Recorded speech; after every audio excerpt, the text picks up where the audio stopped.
welcome to week 2 of our brand new competitive FIFA season and to this, the FIFA 23 EA Sports Cup.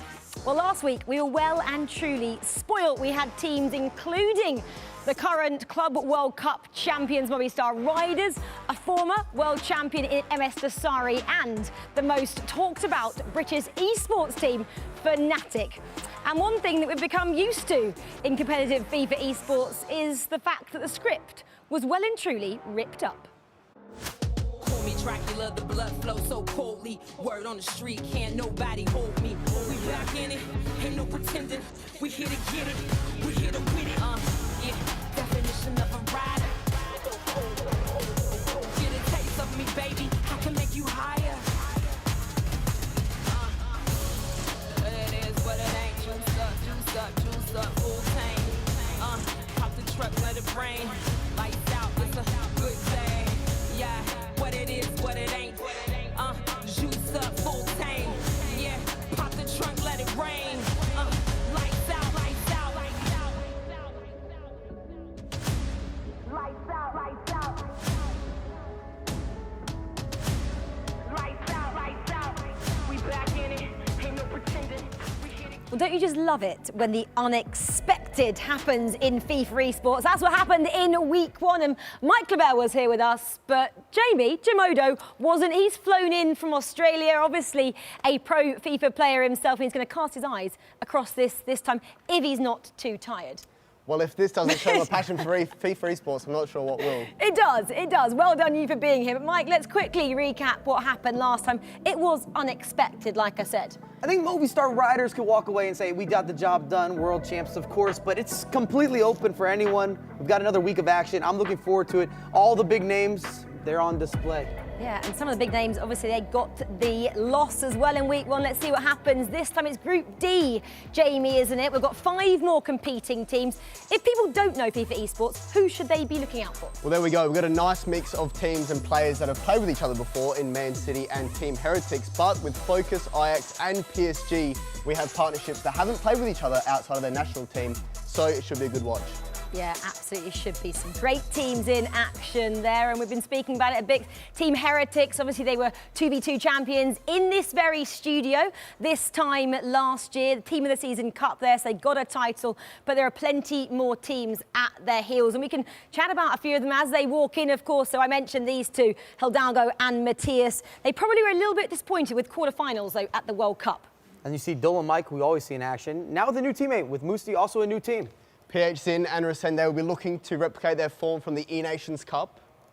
And we have Manchester City, of course, our own Ryan Passot, who was here last week on the commentary booth, and Shellzz, and they've been working together a long time. And then the brand new partnership for PSG, and they'll be looking to relive their high expectations. They have them representing the biggest club in France. Absolutely, so 5 epic teams, and this is how they will line up in the fixtures in Group D. So round 1, AJAX and Heretics is the one that we'll be watching, keeping a close eye on, but I'm excited to see Man City and Heretics, I think, as well. It's going to be a great set of fixtures. And then round 5 as well, Man City and FOKUS. There's so many great teams here. Some, like Mike said, have had long-term partnerships. Others are quite new, so we'll see how the newbies get on when they pair up together. We've also got some new rules as well for this year, for FIFA 23. We love to change things up. So it's a group format, 3 points for a win, 1 for a draw. Yes, you can draw. You did hear me correctly. 0 for a loss. And it's a double round robin. So the 5 teams you see today, we'll see them again in 4 weeks' time. They get to play each other again. The top 2 teams qualify for those knockouts, which will take place in January as well. So there is so much going on. And we mentioned a couple of big teams. You've got the powerhouse from Europe, Team AJAX. They're taking on the guys that know how to win an event, Team Heretics. They're up first. And let's have a look about these guys. Flashback then. Resende, he knows how to win. The 2021 E-Libertadores champion online, remember, as well. Celebrating there. He was a part of that World Cup winning squad as well in Copenhagen. Matthias Bonanno, he also is an E-Libertadores champion from online in 21 as well on their respective consoles. And he was also at the Team of the Season Cup with Hidalgo, who he's playing with tonight. And this man, of course, he also won the E-Libertadores. It's a theme running there, isn't it? PHzin, but he won it in person at a LAN in 2022. The South Americans really dominating. They know how to win an event. Can they do it again this time out? Well, that's the question we'll be finding out shortly. Obviously, they're on different teams. A quick word, though, on the guys who are in the World Championships. Obviously, it's the Brazilians. Slightly different format. Have they still got it? And both these guys are champions, even in a 2v2. We obviously talked about Heretics a lot, but PHzin just came off the E-Nations, and that's the last event of the year. You got to carry that momentum, and then teaming up with Resende. These two guys are going to be emotional. I'm hoping to have ups and downs, yells and screams. You name it, it's going to be happening here live. Jamie, quickly, I haven't mentioned FOKUS. Got to talk about them. Musti and DullenMIKE, friends off the pitch. Well, that's what I was about to say. Very friendly away from the FIFA pitch. So can they replicate that on the pitch? We'll soon find out. I think they got a good shot. I think friendship is a key, isn't it, when they obviously play FIFA. It does make a difference. We've found that out in the past, that's for sure. Well, we've spoken then about our 5 competing teams tonight. Now let's welcome them to our studio here with our very own Carl Walker. Thank you, Rachel. Yes, time to get things rolling tonight then. Let's bring out our 5 world-class teams that will surely be making Group D fiercely contested. Our first 2 players are the pride of Germany. We heard about their friendship just then. Representing FOKUS, please welcome DullenMIKE and Musti.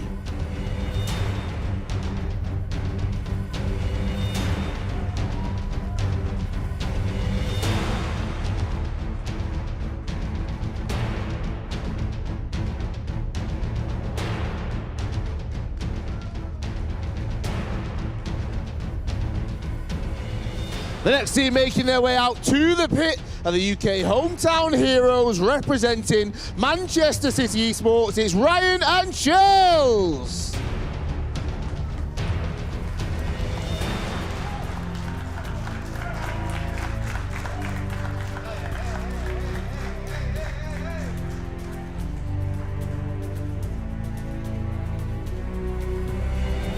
And taking on Manchester City in their opening fixture of the night, hailing from France, representing PSG ESPORTS, it's Nkantee and Maza.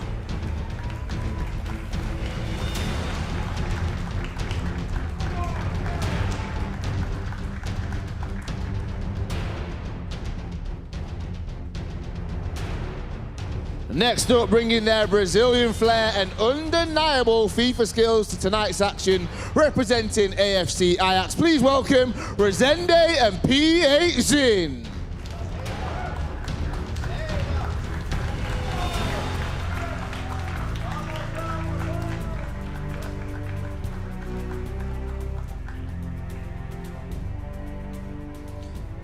And last but by no means least, please welcome to the stage 2 players who've earned glory in this very arena before. It's Matthias and Hidalgo of Team HERETICS.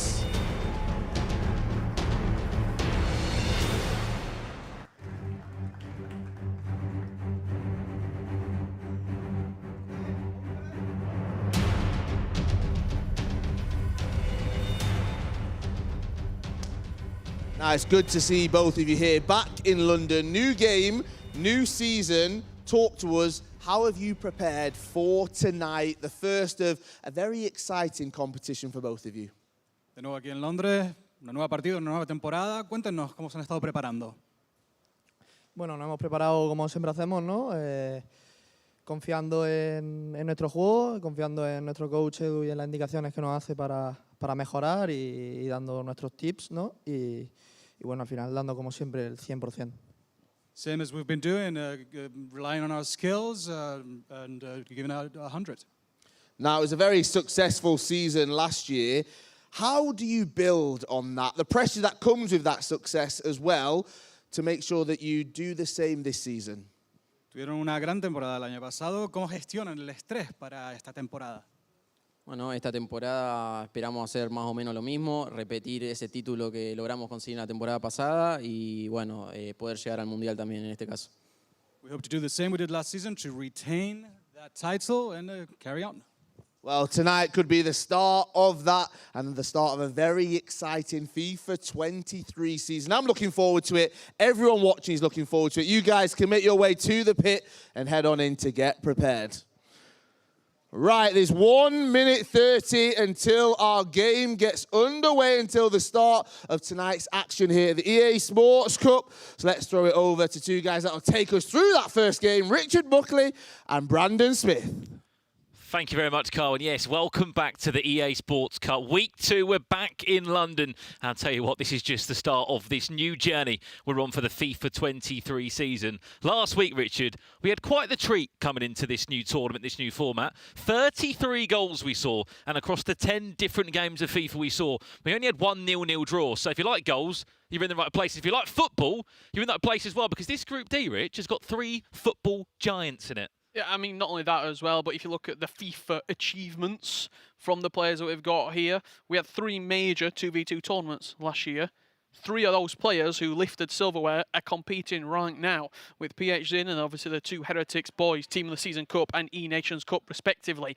I think tonight we're going to see a runaway leader from this pack. Last week, very tightly contested, very sort of narrow margins between top and bottom. I think tonight we might see someone go 4 wins out of 4.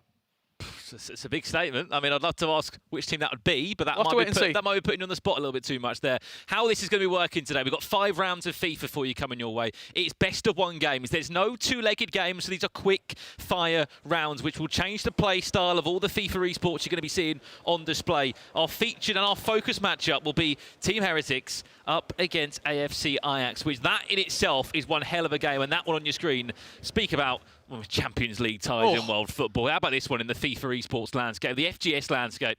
Manchester City, with someone that we know very well, Ryan Pessoa, sitting in that seat on the right-hand side, normally joins us in the commentary booth alongside his teammate in Shellzz, taking on PSG, who have got a brand new roster for this year, a new 2v2 team. This is our featured matchup, though. Ajax have not gone towards their European duo this year of Finn and Levi Federica. They said, you know what, let's flip the script a minute. Let's go to Brazil and pick up 2 high flyers. Resende, PHzin, you're playing for us this season. Go and make some noise. That's where the talent has been over the last couple of years. South American FIFA has really been brought to the forefront. On the other side of it, Team Heretics, what a squad that is. Matías Benano, talk about South America, from Argentina, came over to Europe and continued his dominant reign alongside maybe the unsung hero of this roster, Hidalgo. Let's see, FIFA 22 was fantastic for Heretics. What does FIFA 23 have to offer? Well, it's round 1 here in Group D. As we said, it's Ajax against Heretics, and it is live right now. 3, 2, 1, we're ready for it. Let's kick off this EA Sports Cup for week 2. What a game this plans to be. What makes this even better, as Rachel was saying in the intro, 3 E Libertadores winners across this matchup. And you're right on that, Hidalgo has been the unsung hero. This very room we are sitting in and standing in right now is where they won that Team of the Season Cup last year. Probably about 10 yards away they lifted that trophy. Yeah, it looks an incredible feat, really, the studio that we're in. There were a pitch in the middle of it in FIFA 22 for the Team of the Season Cup. Small, very sort of quick look at the squads there on the screen that will be used by our esports players. All the icons and heroes involved in the squad. I think the only gold item that my eye did glance upon there was Kylian Mbappe. And just a quick one, Rich, on last week. We saw Movistar Riders, they topped the pile, but no one was perfect last week. What was your main take-ins from week 1 in the EA Sports Cup as we kick off week 2, officially now, here in London? One leg of FIFA changes the entire story. Typically, teams will play a slower first leg, and then the second leg we might see it open up. However, when you've only got 1 game to play for, when you know that... I thought we'd see more draws, but we didn't even see that many draws last week, given the grand scheme of things over the course of all the matches. There was distinctive winners in each and every single matchup, and teams really, really adjusted quickly to 2v2 FIFA. Well, an Ajax from left to right in that traditional red and white Ajax strip. Heretics in the blue from right to left. Keep an eye on those player cursors on the bottom hand of your screen there. You can just see the captain of each of these teams will be the red cursor of Resende, who just switched the ball into his teammate with PHzin. On the flip side, Matías Benano, the Argentine, now you can say well accustomed to life in Europe. With that blue icon above his head, his teammate Hidalgo with that turquoise green. Team Heretics last season were built on defence. It was defend from the back, stay strong, and then look to counter on the break, potentially try and split the play with the back 5, back 3 variation that they were using. The main question that I've got coming into this game for Matthias and Hidalgo is, can you defend as well as you did last year? If they struggle to keep clean sheets and to stay strong at the back, very similar to what they did at the Club World Cup, I don't think we're going to see them fly away as we might potentially allude to. They had a ridiculous first year, didn't they, Rich? They were the team of the season cup winners. Yaya Toure does what he'll do in that midfield side, lay the ball down into R9. This could be a chance, still alive, it is for Team Heretics. There has been one main controversial, I'll say controversial, one conversational topic, and that's been who is your two midfielders? Is it Zidane and Hullet, or Yaya Toure and Hullet? I thought Yaya Toure was superb last week and maybe would have done enough just to edge it across a lot of these teams, but can you really look away from a 94 Zidane? Well, Zidane just gives you that little bit more ability to turn on the ball, that little bit better ball control, dribbling and composure that Yaya doesn't possess. Mbappe, oh no, we said the Brazilians are in London. And they've just landed in Europe with AJAX. After 17 minutes, it will be the Brazilian icon that scores it. It was lovely link-up play. Resende just sliding the ball into PHzin. Left-footed strike at the near post. Van der Sar can't do anything about it. And after 17 minutes, we asked the question, defensively, how good are Heretics going to be in FIFA 23? Well, I said to Edu, you can just see, just sitting behind Heretics there, and I said, how does your approach into these games change now? Because you remember it rightly, they came unstuck a little bit in the FIFA E Club World Cup, but because it was two legs of FIFA, they were able to sort of turn it around. With this new one-legged format, Eddie was just saying, we have to take control of the games, we have to score first. Where did they struggle most in the Club World Cup? In the group standings when it was one leg. This isn't like, I don't have to have 250 IQ to find out that one leg of FIFA doesn't suit them that much. And I'm sure Edu and the team here with Heretics would have been adapting their game style to adjust to this one leg of FIFA and where they can get the most out of it. AJAX on the hunt for maybe a second now. Here's Zidane. Being controlled by Resende. The idea was there to try and feed it into David Ginola. If you have just joined us, welcome to the EA Sports Cup. It's AJAX against the team of the season cup winners, Team Heretics. And at the moment, it is the newest team, or the duo, I should say, of the Brazilian Resende and PHzin that could be not one, but two goals up to the good if it isn't for. Massive header there from Mendy just to keep this game alive. It's been 30 minutes already, and you can already start to see Resende in particular really starting to take control of this game. He's the player who's making those balls in behind. Another threatening one there played from the Brazilian champion. The step overs inside the box on the top hand of the pitch just on that previous attack. It was Resende who dinked the ball into the back post. He seems to be the key man pulling all the strings at the moment. Again, he's the man that makes that all-important block with Vieira there, the Resende. With all the key interceptions as it seems at the moment. They've gone for a back two of Vieira and Lucio. It's a copycat on the flip side. Expect to see that partnership there. I've seen Virgil van Dijk teased and used by some of the other teams that will be competing tonight. As we said, this game is underway. Man City PSG is also underway. We'll keep you up to date with the scoreline in that one. And if you are tuning in to watch the FOKUS clan, the German side, they are sitting out of round one. They'll be in action across the rest of tonight's games.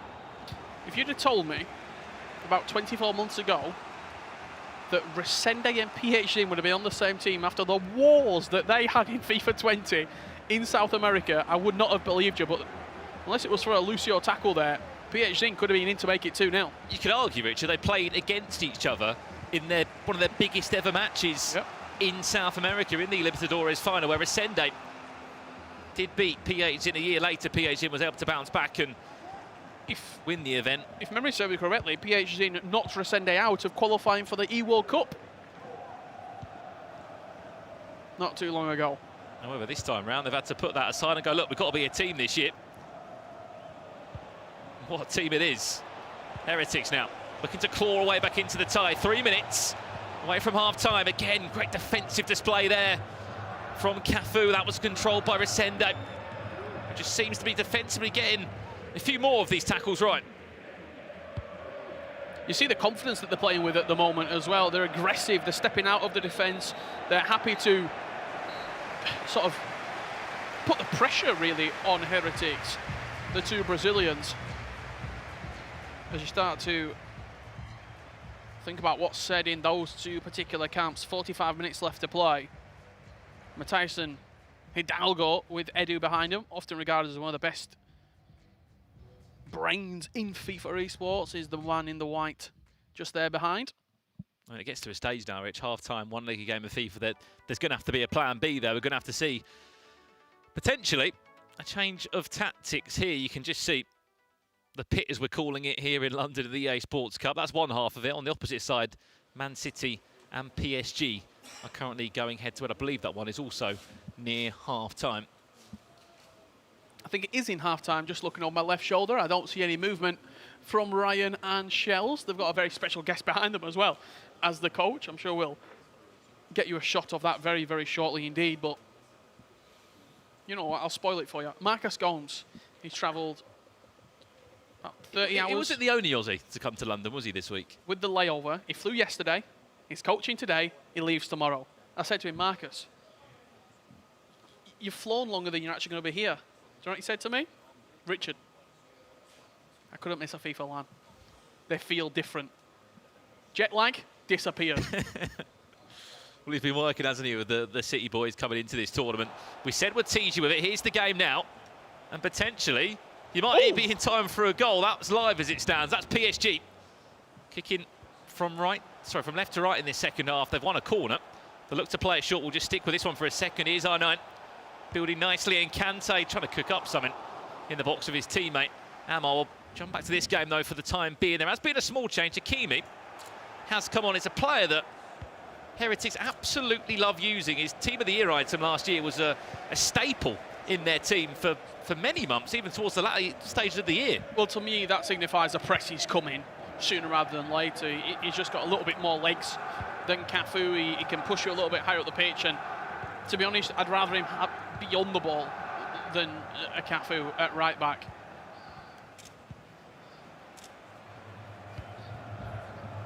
To be honest, we didn't see that many 1-0s last week in the EA Sports Cup. We even saw a 6-1 at one point from that game.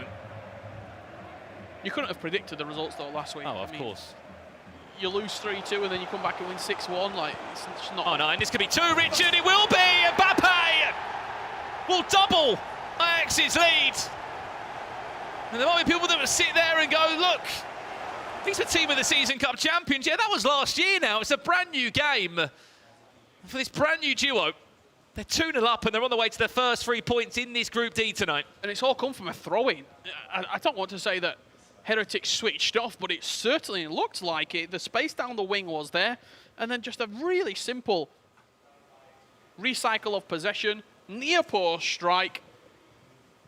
To me, it looked like the yellow icon again striking. That would be PHzin scoring both goals in this game for AJAX. And plenty to do for Hidalgo and Matthijs. And I think you hit the nail on the head there in that point, Richard. There is no time to really sulk on a result here, is there? You're playing literally one-legged games of FIFA, back to back to back to back to back. There is no time to really rest or recover. Yes, you'll get one round off as a break, but this is not the start that they would have wanted at all. As we said, Man City PSG was 0-0 last time we looked at that one, but this one, AFC AJAX, Resende and PHzin leading the Team of the Season Cup winners, 2-0. Be a serious statement put down on the rest of the pack here by AJAX. You just fancy them to do well. Resende doesn't play bad at LAN. Very, very rarely. PHzin wants to prove himself in Europe on sort of a LAN event setting. Well, he sort of had a bit of that last year. Playoffs were terrible in the nicest way to him, and then the FIFA E-Nations Cup was probably the pinnacle of his career. He won that. Resende didn't physically feature in that. He was more of a coach, sort of teammate role there.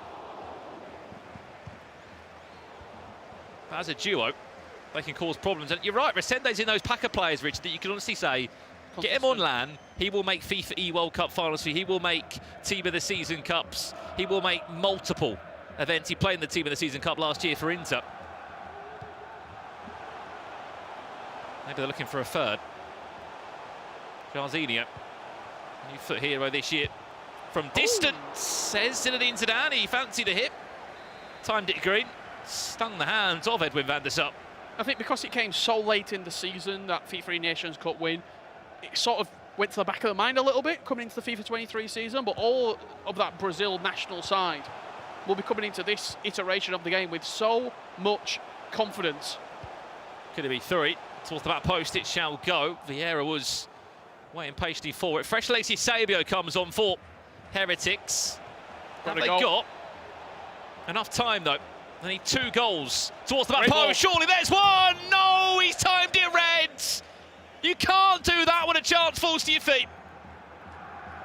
Red timed volley at the back post. I was just about to say, that was the chance that they needed. That was the chance. You carve them open now, Rich. Ginola. Could be a bit of an overload there. 2 defenders making it difficult for the French, for Hero.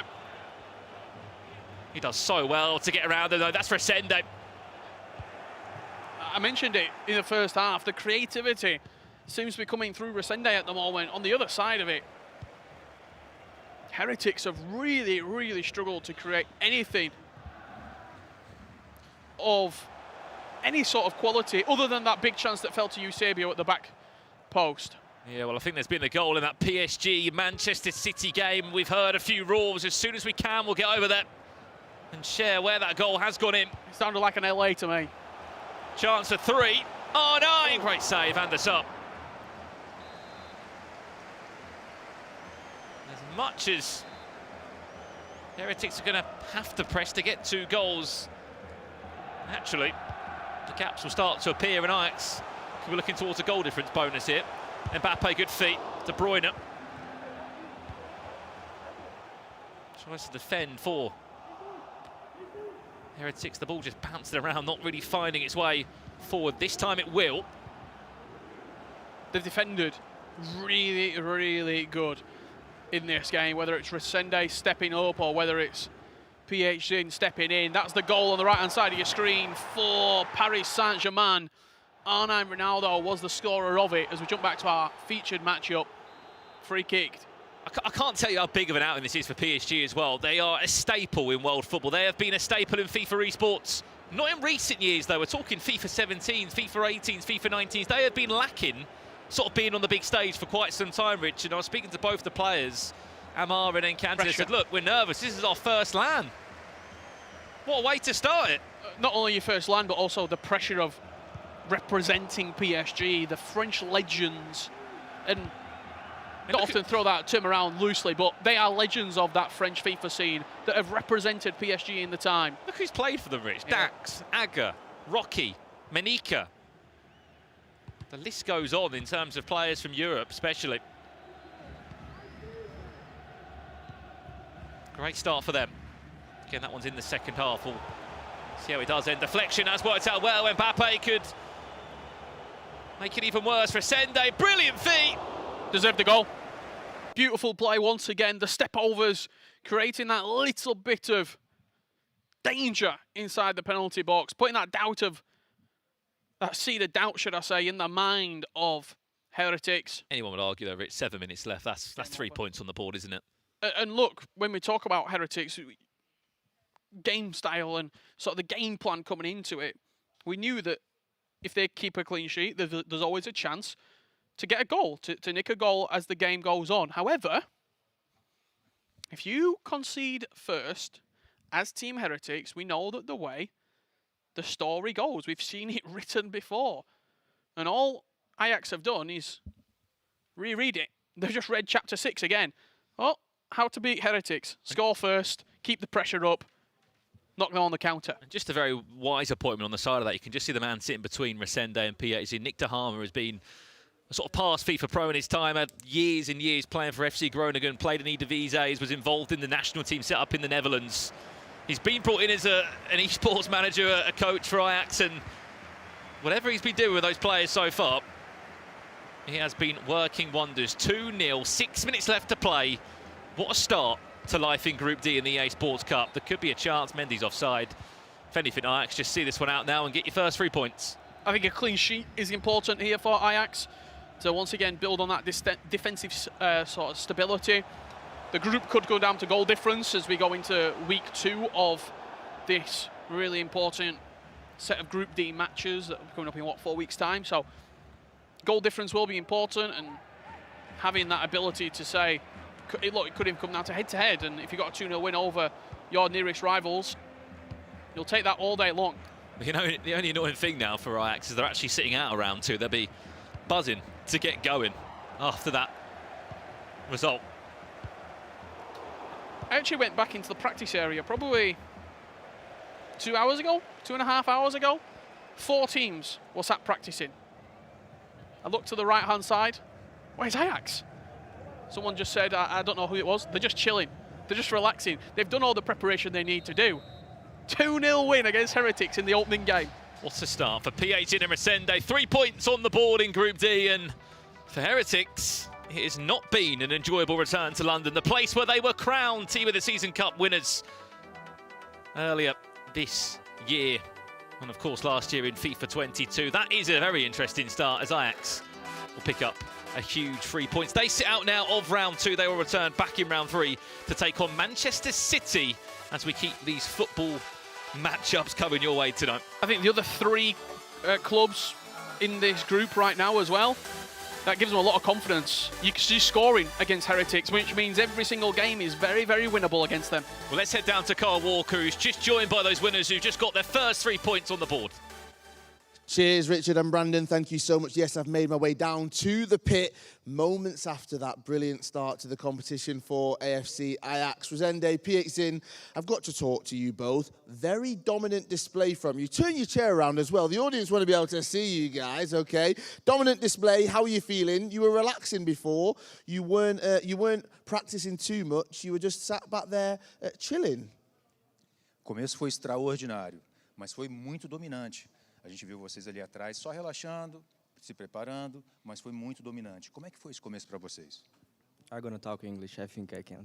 I think we had a good prepare before this tournament. We was in Portugal and playing a bit, so we are like relaxing before the games because we did a good job there. So yeah, we are confident for the rest of the tournament. Now, we've seen last week into this week such a very strong contenders that are competing in this competition, including yourselves as well, coming up against Team Heretics. You know that actually they're one of the strongest in the competition. How did you feel coming into that, knowing that you had to start the competition against these guys? É claro que todos os que estão aqui são times muito fortes e sólidos. E claro que Heretics é dos mais fortes e mais consolidados durante todo o processo de preparo desse jogo. Como é que vocês estavam se sentindo de se deparar com Heretics logo de início? Então, como o Resende disse, a gente teve uma preparação muito boa em Portugal, fizemos vários jogos. A gente sabia que a Heretics, não só nesse grupo, mas como no campeonato inteiro, é uma das grandes favoritas do torneio. Mas a gente estava bem preparado e a gente gosta de começar assim, contra uma grande equipe, é um pontapé inicial muito importante para a gente. Mas foi apenas o primeiro passo, então a gente espera manter esse nível durante todo o campeonato. Yes, we were certain that this is a very strong start. And every team here is very strong and consolidated, but Heretics would be no difference. But we have prepared ourselves, we are ready, we are set, and we will keep on pushing forward. Well, I'm looking forward to seeing that. Thank you so much for saying after that win just there. Right, let's come back here because it's not all teams that obviously win. We have to have some losers. Coming over to the PSG against Manchester City eSports team. Guys, it's hard to start the competition, especially with a loss. But Ryan, I'll come to you because we've been chatting from last week into this week about the work that you're both putting in to be here. First match didn't go your way. Explain what happened. It wasn't the game that everyone was maybe watching, but explain in your terms what happened in that one. No, they just created a good chance. They scored from it. That's really it. Honestly, it's as simple as that. They took their chance and they had it. So, yeah. And Shellzz, for yourself, obviously, we know the success you've had over the years. You're here, we're in London. It's a hometown in terms of the UK competition for you both. Very, very high, the bar and the standard of FIFA player that is here. What can we expect from you this season? Obviously, my main game is to win trophies. I don't really look just to do enough to take part. I want to win stuff, and I believe me and Ryan can do it. Obviously, losing first game is a bit tough, but I'm sure we'll bounce back.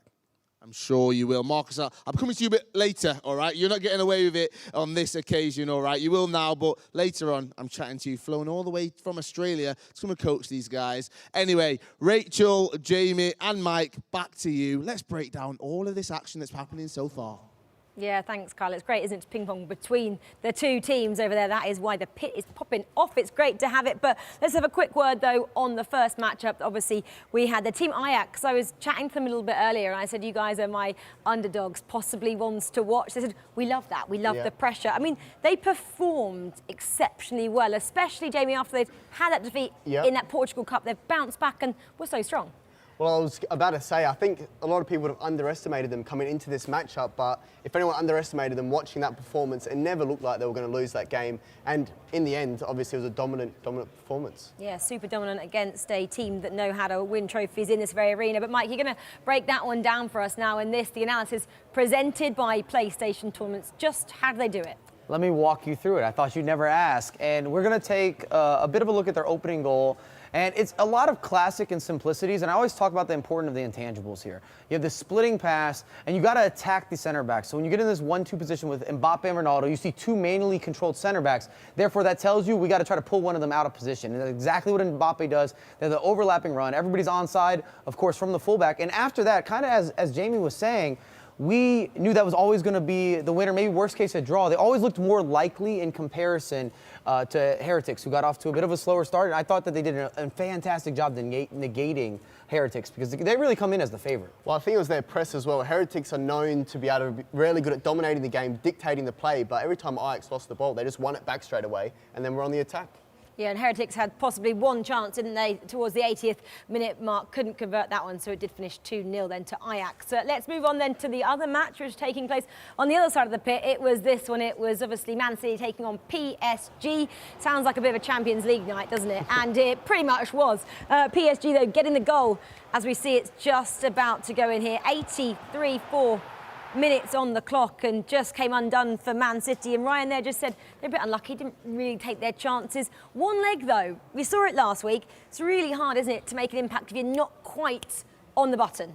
I kind of like it. Every game matters so much, and people play differently because now if you go for it, you know you don't get that second chance. There's not going to be extra time. So it can be a real decider in the name of the game, and I kind of like that from a fan perspective watching.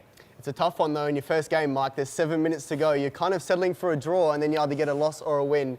It's big either way, and PSG, it's a great start for them. What's the saying? Go big or go home? Go big or go home. You have to in one leg of FIFA, that is for sure. Right, well, round one of fixtures has been completed. Let's just tie up those results. So Ajax then 2-0 over Team Heretics, and PSG, only one goal was deciding that one, 1-0 over Man City in round one. Well, round two is coming your way next, guys, and it's another big matchup. Let's have a look who sat out. It was FOKUS with 0 points. Ajax, so 3. PSG 3, both getting the win, 3 points for a win. 0 FOKUS, they haven't played yet. Man City 0, Heretics 0.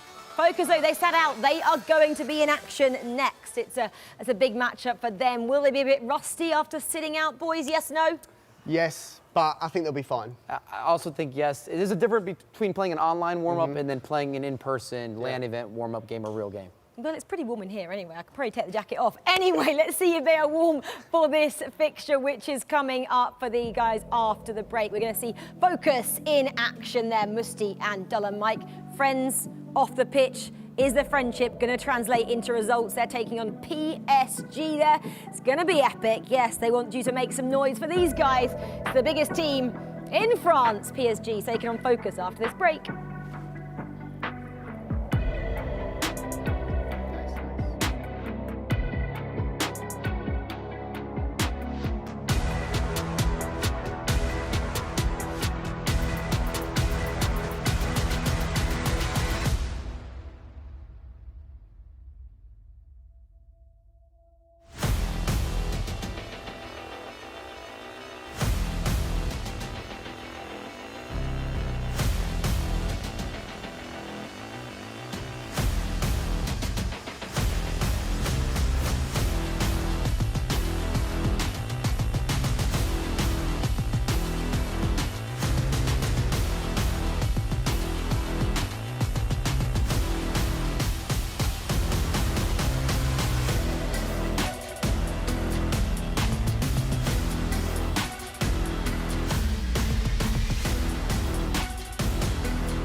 Compete in PlayStation tournaments. Win your share of cash prizes, FIFA points, and more as you face off in FUT and club competitions. Sign up for weekly and monthly tournaments on your PS4 console or at compete.playstation.com to test your skills on the pitch. Think you have what it takes?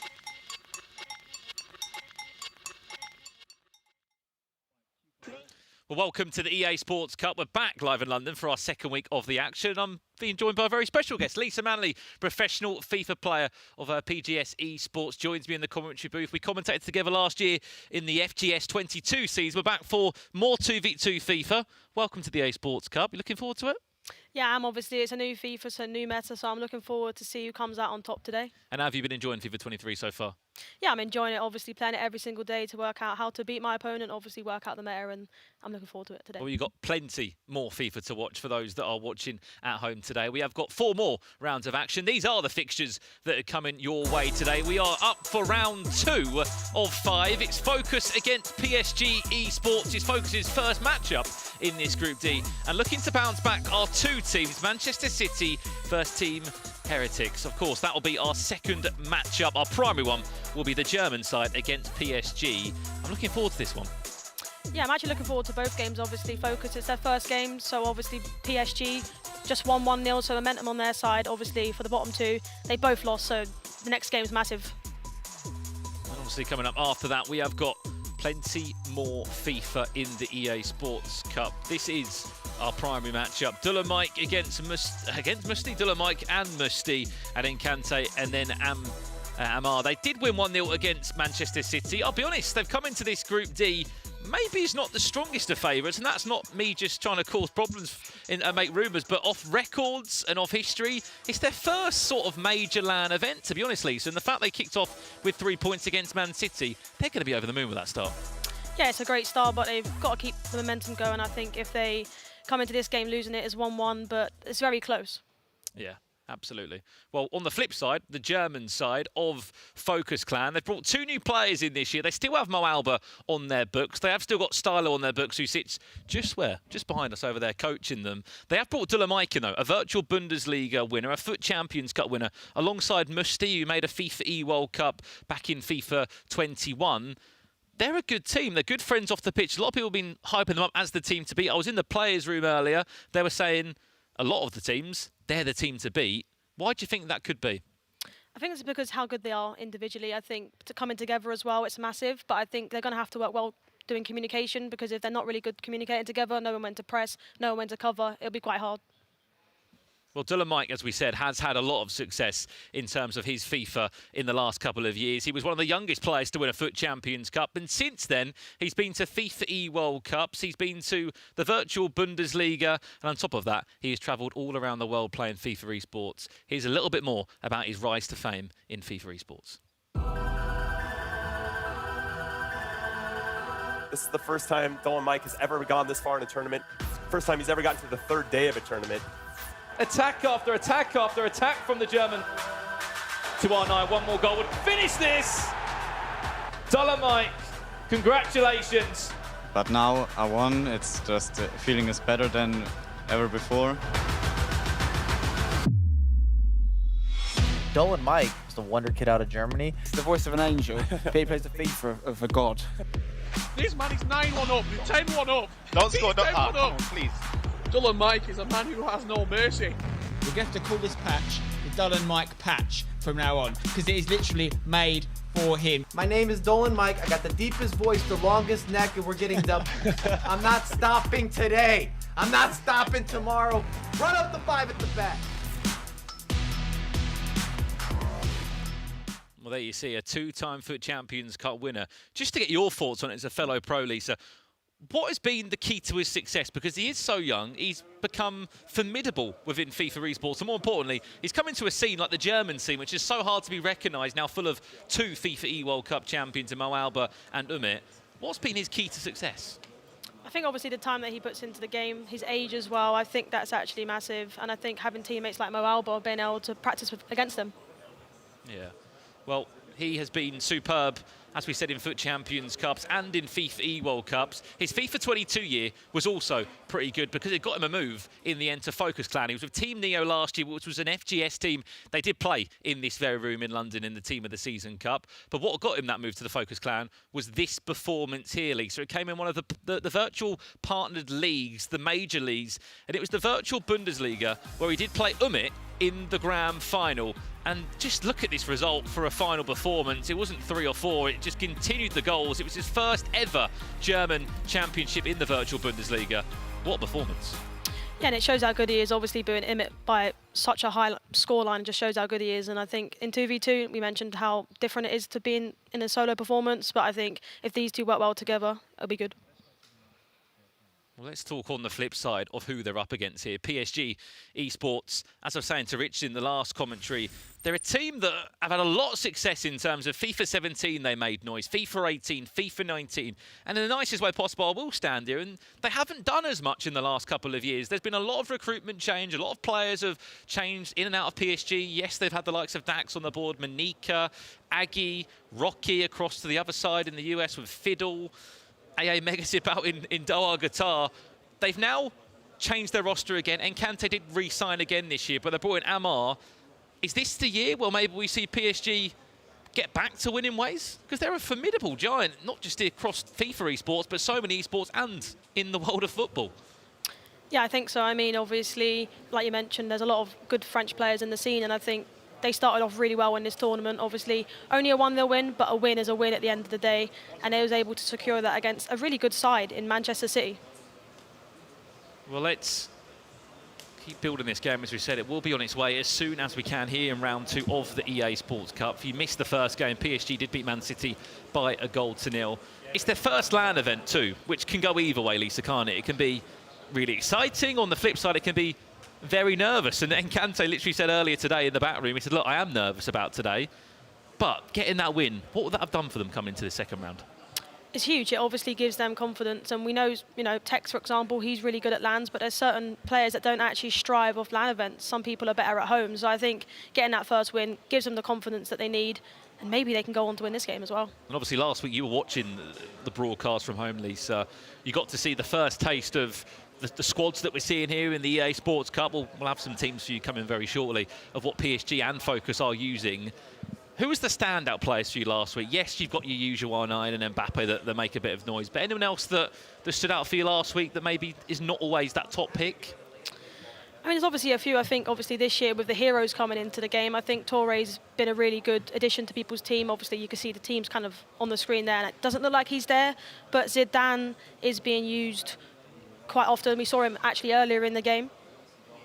Well, let's have a look at PSG's team that they are rocking in this EA Sports Cup. You mentioned Zidane, you mentioned Yaya Touré. To be honest, that's the only sort of conversational point that a lot of teams are having to make. Yes, Hullet is always going to be a focus point. Well, PSG ESPORTS, as we said, will be rocking pretty much 9 or 10 of the same players in that team. It's just all personal preference, isn't it, at the end of the day? Because Cafu's going to be playing, Zambrotta's going to be playing, goalkeepers are goalkeepers. You can debate that all day long. I did see FOKUS, though, go for Virgil van Dijk as a little teaser for you.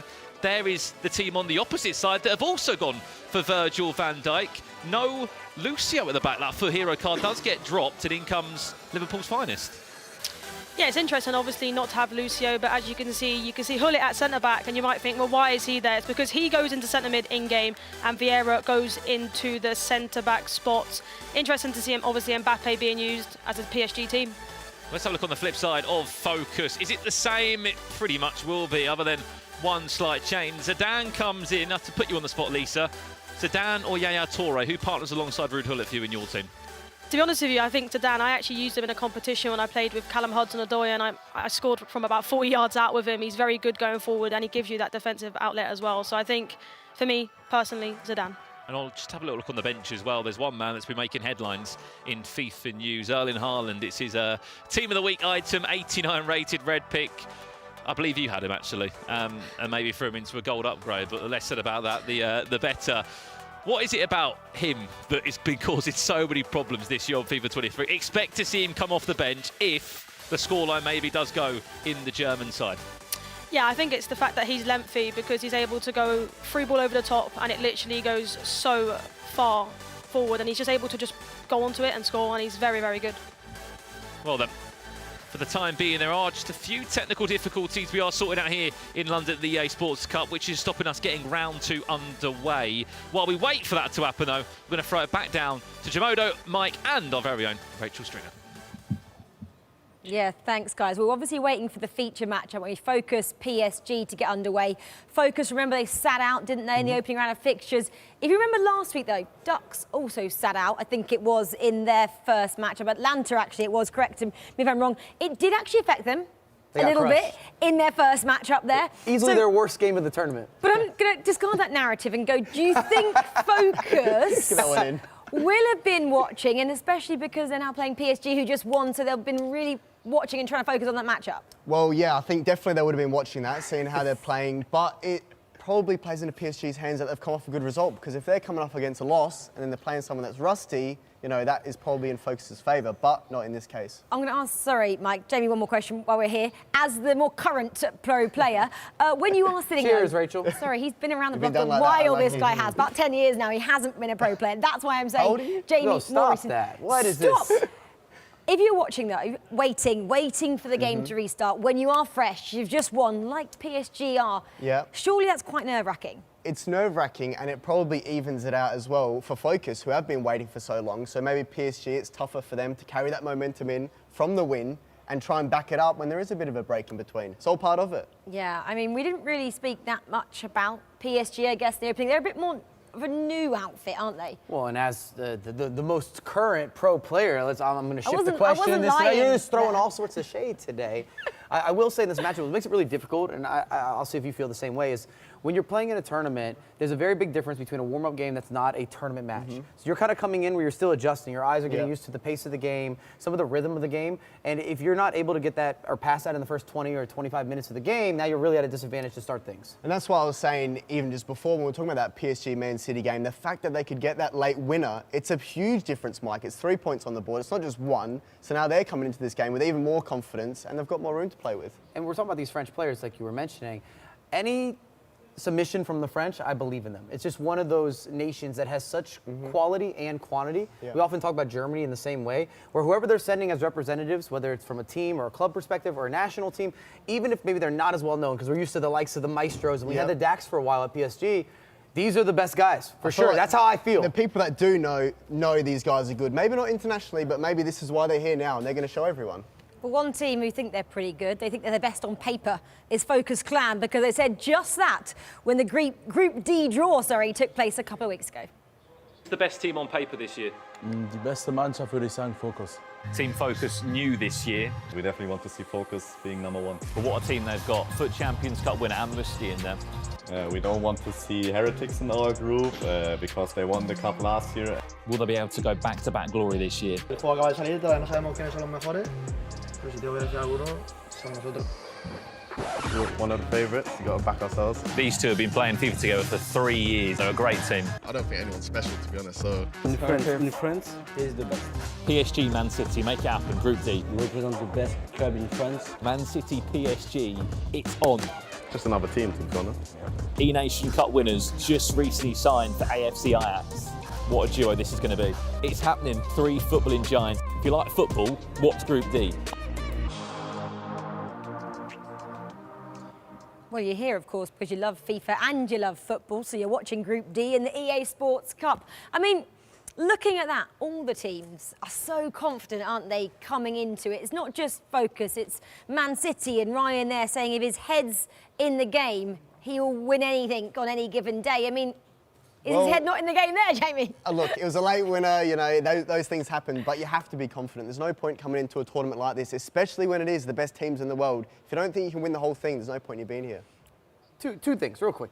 Easy takeaways. First off, we have some of the most accomplished players individually, so why wouldn't they come to a duo and think that they're going to win events? And secondly, if somebody asks me, I'm going to answer it with confidence. I'm not be like, I got lucky to get it here. I don't know. I haven't been really playing that. No, I'm going out there with all the energy in the world, and I want to make sure I'm propelling that. I want to let the competitors know. But at the beginning of any competitive season, everyone is so pumped, aren't they, for exactly what is in store this year, regardless of if they believe it or not. They're just excited about a new game. Well, it is easy to say those things before the tournament started, Also but true. maybe at the end of the day, I don't know if some of those people will be saying the same things. We'll see. We'll ask them after this round of fixtures has been completed, because round 2 is about to get underway. We are ready to go right now with round 2. It's FOKUS and PSG. And the other side of things, we've got Man City back in action with Team HERETICS.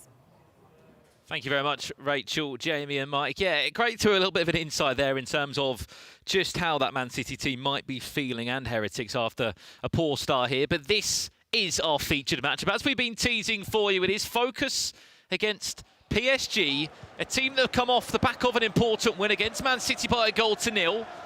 But this is also a different German team here, Lisa. One that should be feeling the competition. DullenMIKE and Musty, two good friends off the pitch, and two players that have had incredible achievements in their time within the FIFA eSports landscape.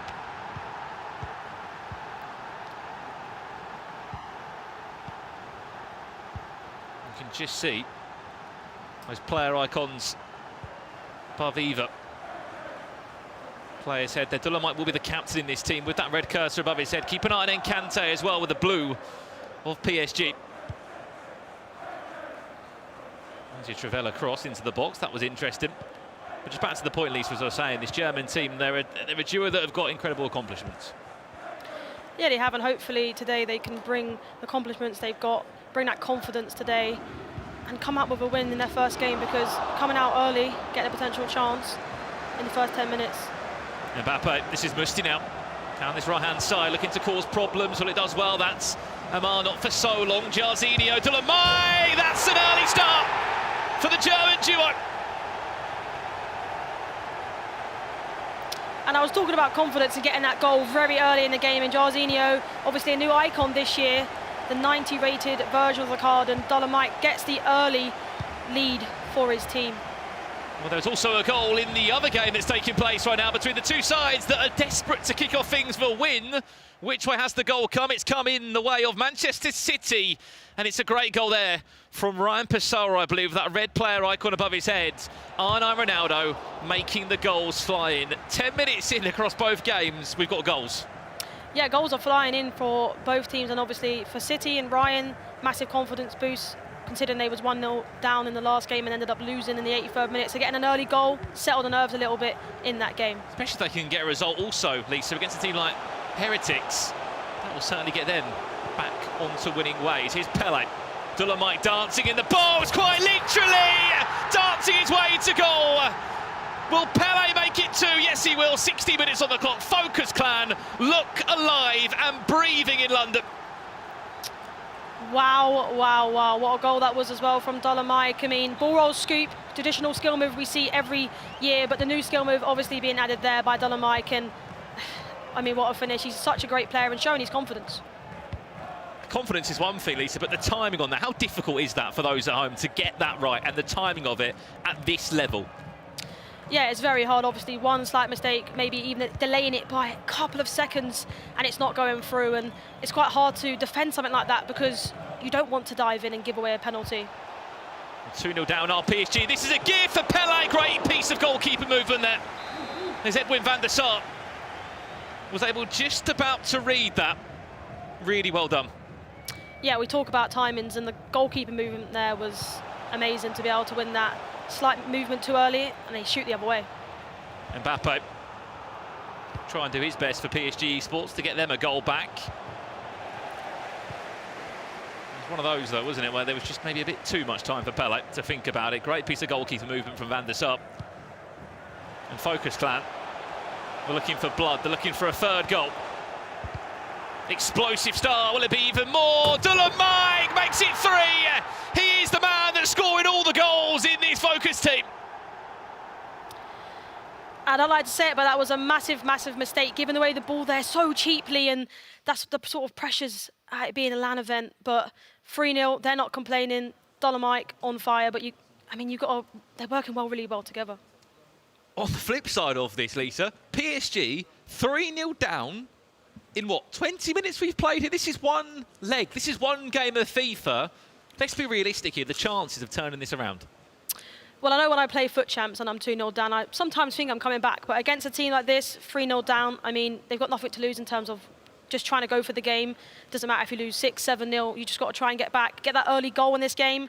I think if they score the next goal, potentially can come back. But if they do send everything forward, there's more chance of being and conceding a goal. So I think it just depends on what they try and do here, but next goal's crucial. I mean, I'm applauding DullenMIKE, don't get me wrong, in many ways, because he scored the goals, but nothing taken away from Musti in creating those chances for his teammate. What an explosive start to this game from FOKUS Clan. The German giants, I'll call them, that have been able to pick up the top talent in Germany. And the best thing of all, they're not done yet. They want more. Could it be for Pele? Good feet again. Really good from DullenMIKE. Needed to be stopped in his tracks by Virgil van Dijk. That must be terrifying defending that when you've got just skills combined coming at you.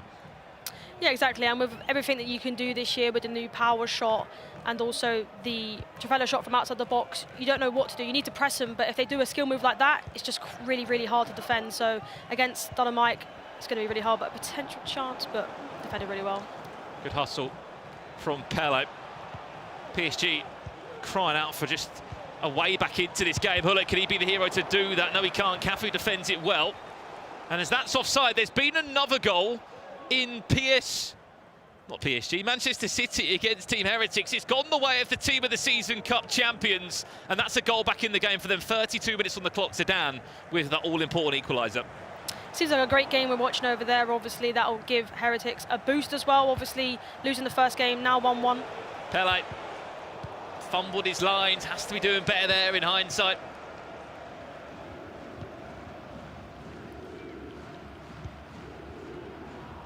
FOKUS Clan mop it up pretty easily, but as you were saying, 1-1 next door.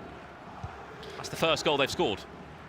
Yeah, exactly. It'll give them confidence, but the next goal in that game is crucial, and hopefully it comes early to potentially boost a little bit in that game. Yeah, Torre there, charging forward. Here's Amar, green icon above his head. Keep an eye on that one. Captain of the team is Nkantee. With the blue, fancied a shot from that far out, which says a lot of things, really, doesn't it, Lisa? It senses maybe a bit of panic that we can't break down this FOKUS team, or also maybe just trying out something different. We know how overpowered that Trivela shot can be.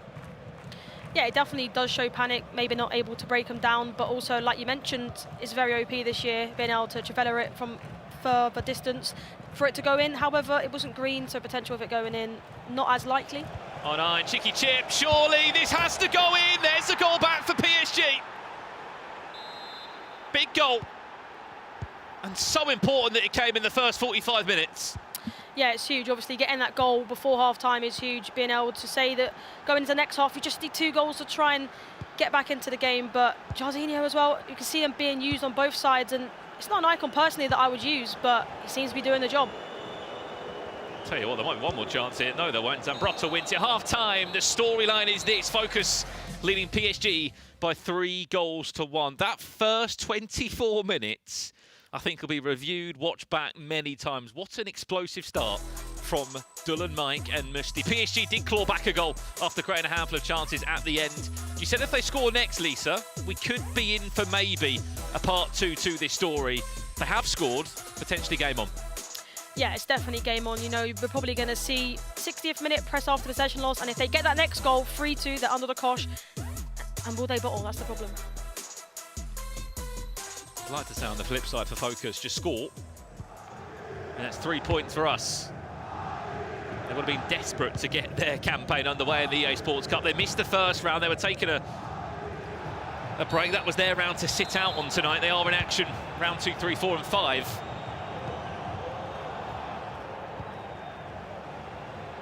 Jarzinho. The idea to just dink that one into the path of Kylian Mbappe. There's probably no better player to score with if you're a PSG FIFA Pro player. And the man of the moment. PSG's Zambrotta try his best to hustle that one.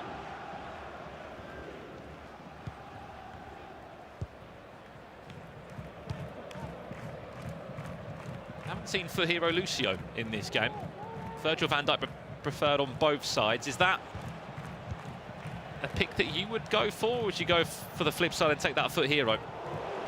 I think it's just preference, to be honest with you. I think you can pick either or. They obviously get the links as well within the team. So I think it's just who you prefer. Personally, I'd go for Lucio, but Van Dijk, obviously lengthy. Any defender you use, you need to make sure they're lengthy to be able to stop the likes of, obviously, Haaland, that we know is very good on the ball. But what's very interesting this week, I think teams like FOKUS at the moment are very, very dominant, whereas last week we didn't really see a dominant team. I mean, everyone lost the game last week, didn't they, Lisa? No one was unbeaten. Yes, the Riders finished top of the pile, but they still did drop games. They lost their first game to Fnatic back last Monday in London at the EA Sports Cup, week 1. Will we see a team go unbeaten all the way through tonight? Richard Buckley teased that maybe that could be the case, as one team could pull away. Could this be that FOKUS clan? As they look for a fourth. Mbappe, that's Mushti there controlling, that's Pele now. This is DullenMIKE, who loves just turning on those skill moves. I think every 2v2 team has got that, haven't they? They've got a flary player, and maybe that player that just looks after the basics, you know, sorts the goalkeeper movement out, maybe controls the back line a bit more. Then you've always got that explosive player, maybe on set pieces, maybe just has a bit more sort of wherewithal in the box in terms of the timing of his skill moves, and I think you can see that in this FOKUS team. Yeah, definitely. In the FOKUS team, it's definitely DullenMIKE, obviously, for Falcons. For other teams, you know, like Tex and Diogo, he's the person that is the skiller, you could say. But I think they're just outstanding so far, and we need to go probably around this sort of time to potentially see a chance back for PSG. PSG look to have won a free kick there, just inside their own half. Still all square, we believe, in the Man City Heretics game. As soon as a goal goes in there, we'll keep you up to date. Lovely chip. You said about a goal going in. Pele, you fluffed your lines. What a chance. I mean, it's a massive chance. He needs to be putting that in the back of the net. We saw it in the game just before this, where they Team Heretics actually red time a shot when they really needed to score. So that could go down to bite them, to be honest with you, unless they score potentially here. Another chance, Mbappe and Nkantee in control there. He didn't really know what he wanted to do for a split second. Thought about a shot, went for a pass. Good press, though, from the French duo. It's a great ball. Mbappe, edge of the box. Looking for extra players to bring into this one. They tried to disguise the pass there, defended well by DullenMIKE and Cafu. Who's the player being controlled. But you're right, I mean, Man City lost that game. They turned around in the interview with Carl and just said, look, we had chances, we missed them. How big of a chance is that going to be when they look back in, what, 20 in-game minutes time?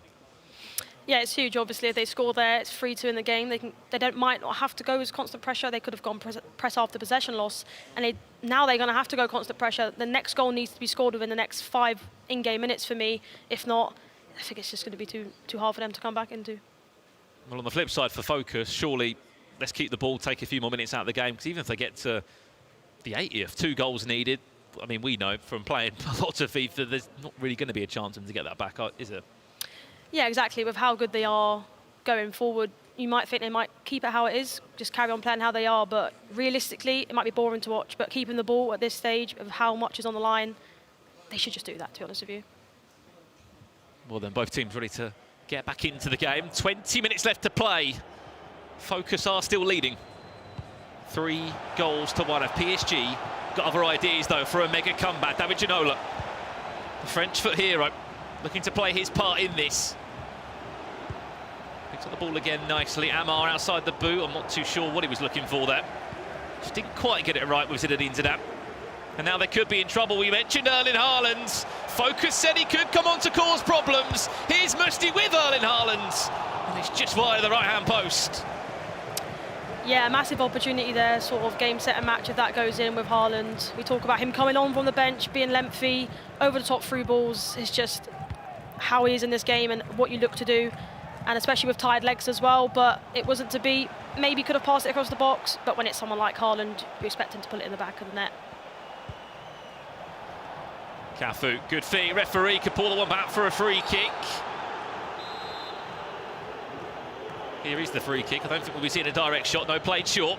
Terribly executed there. Look at the space.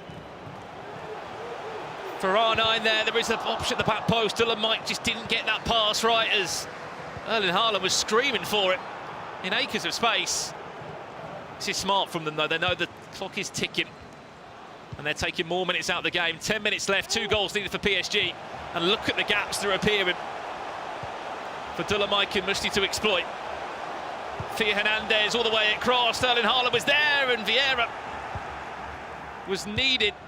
8 minutes. Is it enough time?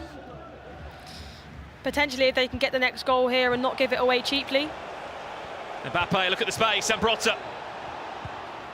Hasn't really got much energy left. It's a poor pass. Vieira read that one perfectly well. I think we can say that the 3 points are going to FOKUS.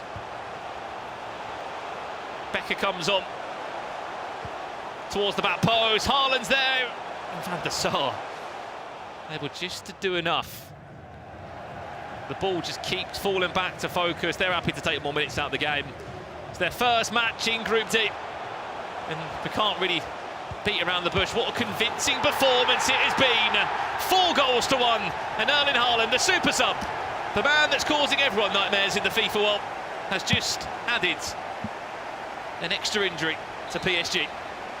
Yeah, and what a goal that was there. I'm pretty sure it was Musti actually that scored that, and you know, a McGeady cancel in the box just shows how confident they are. And I mean, what a finish. You might think, you know, sort of sweaty across the box, but you've got to be in the right place at the right time, and dominant performance, definitely favourite in my opinion in this group alongside AJAX. And in time of 2 minutes, nothing more than a consolation for PSG if they can find a way through. I think the storyline of this game, Lisa, has to be that explosive start from FOKUS. 3 goals in 24 minutes pretty much told the tale of this one. Yeah, exactly. Getting 2 goals really early in the game, confidence-wise, really boosted, obviously. For PSG, it's now 1-1. It's not game to a match for them, I think.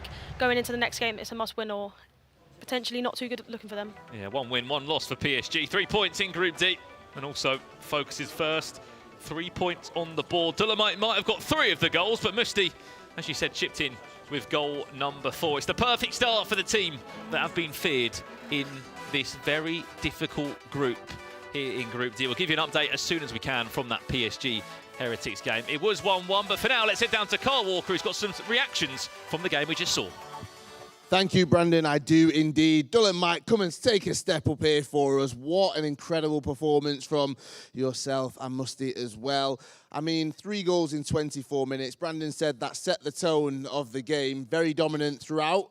Feeling good after that one? Yeah, definitely feeling good. Obviously, it's great to have a good start into the competition, and I think we've just done it right away. We know that this group is such a strong group. Every group is so strong as well. Coming from last week, you would have been watching that, seeing the best going head-to-head. Here we are again, and you're definitely showcasing that you guys, you want to be at the top, you want to be going through to knockouts, you want to have another successful season. Yeah, definitely. Obviously, the aim is to win the whole title, and we definitely know we have the capabilities, and especially with Musti, we have a great team chemistry, and I think we've just shown it. Talk me through that, because it's key that you've got to find the right teammate. It's key that you've got to work together as well. How have you been preparing? How have you been making sure that you complement each other? Yeah, we both know our strengths, and for example, my dribbling is pretty good in the box, and I think we have played it a lot today, and his passing is really good, and so we just focused on our strengths, and it just paid off. And final question, everyone is talking the talk, everyone's saying they're the best team on paper. You're walking the walk right now after that performance. Do you think that you're the best one in your group? You're the best team here today? Come on, can you speak it? You're definitely showing it. Yeah, I mean, everyone who's watched our game pretty much is sure that we are the best. There we have it. We like that confidence. I can hear one man that likes that confidence. His name is Mike LaBelle. Rachel, I want to get his and Jamie's thoughts on what DullenMIKE's just said. Of course he loves it, Carl. He's the most confident man in this room, isn't he, Mike LaBelle? He's from New York. What do you expect? Jamie, though, quick question about FOKUS. 4-1 winners there. They were excellent. Obviously, did concede that 1 goal. Why is that partnership working so well? He said, didn't he, they've got a great chemistry already. Yeah.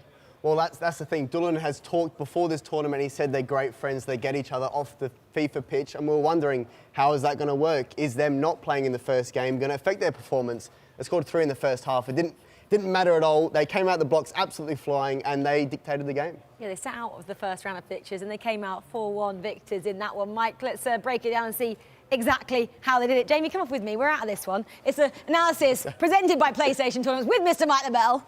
And it was silky smooth. And as someone who maybe appreciates skill moves a little too much, this is quite the combination. And you're going to see the value of the heel to ball roll. It's a brand new skill move in FIFA 23. And the way that he sets it up with the build-up play and having that creativity to beat the defenders, it's something that is pretty special. And it allows, and it really allowed DullenMIKE in particular to play his role in the team and giving that creativity, that form of expression. You see Mbappe here, a lot of space, ball roll, resurfaces, Ruud Gullit, one extra little piece of information. And look at Pele, whoopsie, out of the picture, wham, bam, back of the net. It is a very, very special moment. And it also sends a message to the rest of the competition. No one's really looked that confident, at least in this group thus far, with some of the skill moves and the intricacies and those details and particulars that we talk about. And that's how you are able to break down people in the box. I mean, the timing of it was absolutely perfect. Obviously, the centre-back was manually defended by PSG and has been undone, and DullenMIKE is not afraid to show his skills and is scoring a lot of goals. A lot of confidence. It wasn't just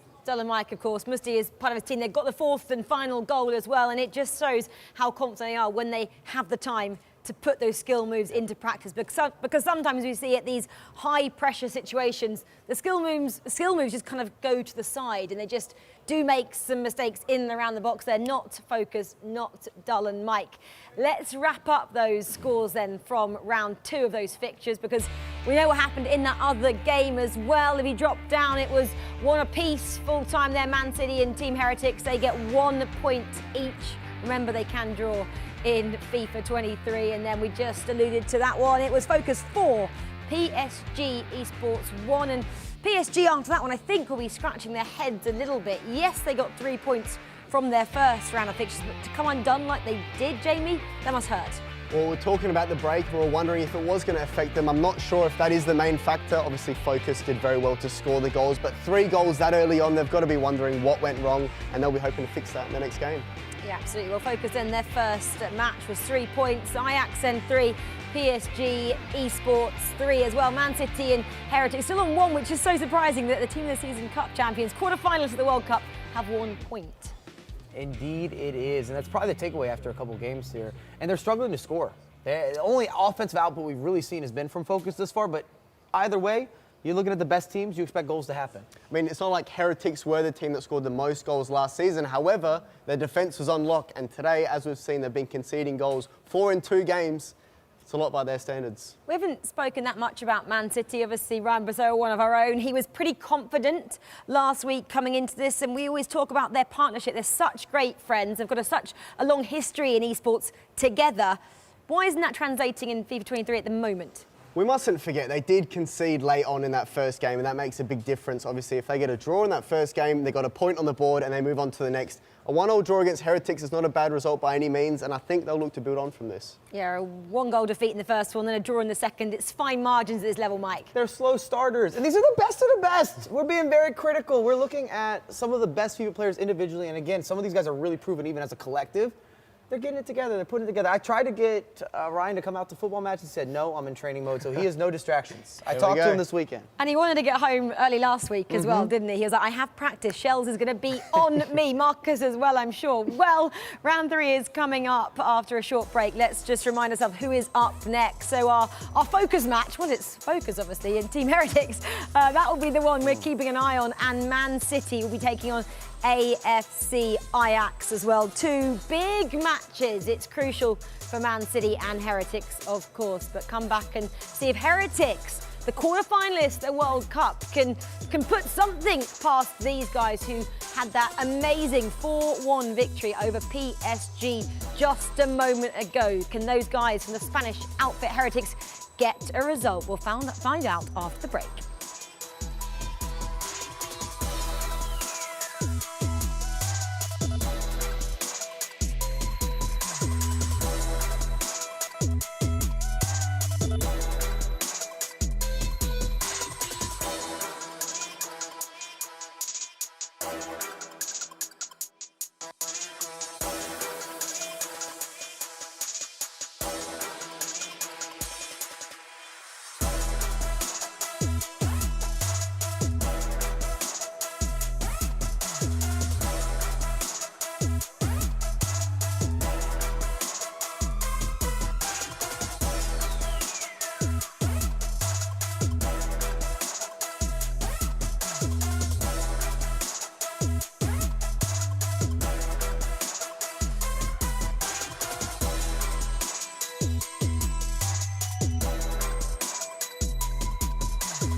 Welcome back to the EA Sports FIFA 23 Cup. You join myself, Richard Buckley, and very special guest pro FIFA player Lisa Manley. Lisa, you watched the last game.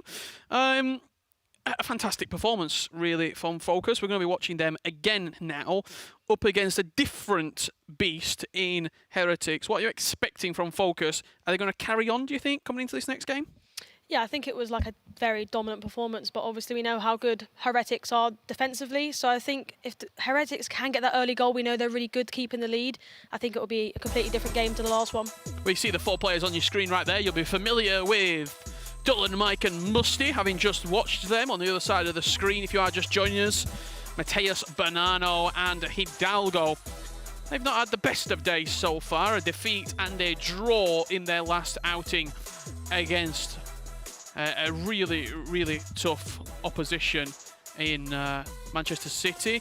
There's one standout man for that Team HERETICS side, and it is Mateus Banano. If you missed what he has done in the previous couple of FIFA as well, have a look at this, because Lisa, he is truly an amazing player. This is some of their best moments here from the FIFA 22 Global Series, and it was just performance after performance after performance for Team HERETICS. Yeah, I mean, they did really, really well last year, and I think Mateus done really, really well. They've done really well in this particular cup. I mean, they won last year. Can they go back-to-back? So far, they haven't been doing too well, but it takes one game. I mean, I hope they got insurance on that cup, because the lid fell straight off. It was literally just 10 metres away. Maybe you can actually see where they're playing right now over my left shoulder. They're in action in that exact booth where roughly, what was it, April, around Team of the Season Cup time, they lifted that trophy aloft, and they looked unbeatable in that tournament. But the big thing is we're on a new game, new sort of completely new way to master defending, and defence is where they are the best. That's where they win games from. They've struggled. They've conceded goals, which is something we didn't see at the Team of the Season Cup. Yeah, like you mentioned, it's a new FIFA, it's a new cup, and I think new meta as well. Obviously, we see difference this year and different type of being able to shoot from distance, power shots as well. So I think they've just got to get to grips with the game, and hopefully they can come back in this game with a result, or it'll be quite tough to come back next time round. Well, here we go. Kick-off in round number 3. EA Sports FIFA 23 Cup. We've got FOKUS Clan from left to right in the red strip. DullenMIKE will be your red player indicator, and Musty the yellow. Keep an eye out for all their key movements in this matchup. On the right-hand side, it's Mateus Banano. The darker blue and the more cyan colour is Hidalgo. Expect to see FOKUS pick up where they left off with a very dominant 4-1 display. Musty inside the box, shot with R9, but it bounces straight into a Patrick Vieira block. Quick start from FOKUS Clan here. Yeah, they started off how they left off the last game, getting an early goal. They tried to do it there, wasn't to be. Defended really, really well from HERETICS, which is something that we know they're really good at. So we need to see them get an early goal in this game, get a bit of confidence, and maybe keep the lead, because we know when they get a lead, they try and keep the ball and make it hard for their opponent, and especially in one leg of FIFA. Yeah, if FOKUS were to get that first goal, it could be potentially one-way traffic towards the HERETICS defence. We'll have to wait and see and how that defence holds up. Travelling a long way with the ball there, down that left-hand side. DullenMIKE was the creative spark in the last match. He could have another chance here. Great block at the back from HERETICS. Just throwing bodies on the line there, but look, we've seen 9.5 minutes so far, and if you were to cast your eyes upon this for the first ever time, you would think FOKUS Clan is going to win this game. Yeah, you definitely would. Every time they lose the ball, they get it back really quickly, and they just attack so quickly. And when you're trying to defend, you just don't want that pressure every single time.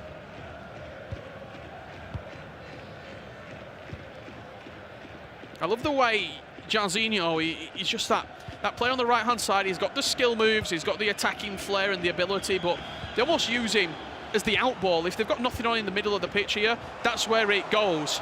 Kylian Mbappe driving down into the penalty box, wins it back, does Musty, looks for the cutback. Donnarumma clasps his hand onto it.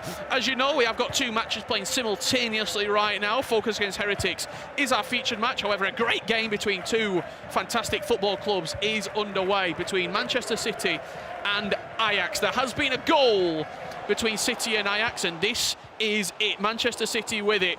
R9 Ronaldo busting a gut into the box, and Zinedine Zidane slotting it into the back of the net. As we jump back into our featured action, could have been a chance there for Heretics, but DullenMIKE and Musty defending well.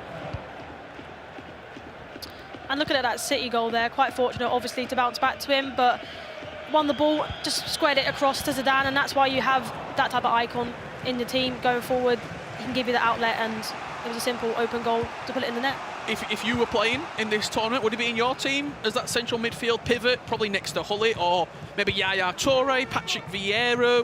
Who would be next to Ruud? I think for me, I actually said this to Brandon as well, it's got to be Zidane. I had him in a tournament with me and Callum Hudson-Odoi, and I scored from 40 yards out with a finesse shot with him. So for me, he's got to be in my team. Well, here you go, potentially an opportunity there. Another offside called, though, against Matheus Banano. You've played in many tournaments where you've gone back-to-back games. Confidence, we often think, is a really important factor. Does it play that big of a factor? For example, for FOKUS clan here, they've just won a big match. They're going straight into another game, back-to-back. Can you start to rally? Yeah, I think confidence is massive. It gives you a bit of momentum as well, knowing that you've just won that game, and you can think in your mind, we've got to do that again, we've got to do that again. And getting 2 early goals in that game definitely gave FOKUS that sort of edge, and they kept going and striving forward. Chance here for Heretics. It was Matheus Banano down the left-hand side. Mentioned Jarzinho, he came across just to knock the ball out of play for a corner kick here. I was watching Matheus Banano on Foot Champions just this last weekend, and this is what he did. He dinked it to the edge of the box, they then player lock and head it down to another player. Ruud Hullet wins the player lock into Lucio. 1-on-1 with the keeper, knocks it back to Ruud. I love that corner, just the creativity of it, the use of the player lock. It looks really, really complicated, because it is really, really complicated. But Musty up the other end, great save from the goalkeeper. Yeah, it looks maybe like a little bit of keeper movement there, a great save. Interesting choice of goalkeeper as well. You know, we've seen mainly Van der Sar being used. It looks like Donnarumma's being used, maybe the informed version, but maybe we can see a great corner this side. We've already seen creativity from set plays. It's whipped into the box with a ferocity, but Donnarumma does well to get down to it. 2 set pieces so far in the opening 30 minutes, both completely different. One driven in, one dinked to the edge of the box. Talk to me about those 2 little corners we've just seen. Yeah, I obviously think this year they've changed the corners and the free kicks, and it seems to be working in the favour of these teams. And Ronaldo opening up on the edge of the box. It is Hidalgo, twisting, turning, trying to slide that pass into Matheus Banano, controlling Ferland Mendy of all players. Maybe not the one you want to be shooting with, but I'm sure he wouldn't mind. R9 into Pele. Could be an opportunity here. DullenMIKE can get creative, can get a little bit saucy on the edge of the box. Zidane again on the Travella. Good goalkeeper movement from Donnarumma. There has been a second goal between Manchester City and Ajax, and it has gone the way of the citizens. R9 Ronaldo dinking over the top for David Ginola, and he fires it in that near post. City leading 2-0 against PSG. Yeah, I mean, that's massive for City, getting a 2-goal lead very early on in the game.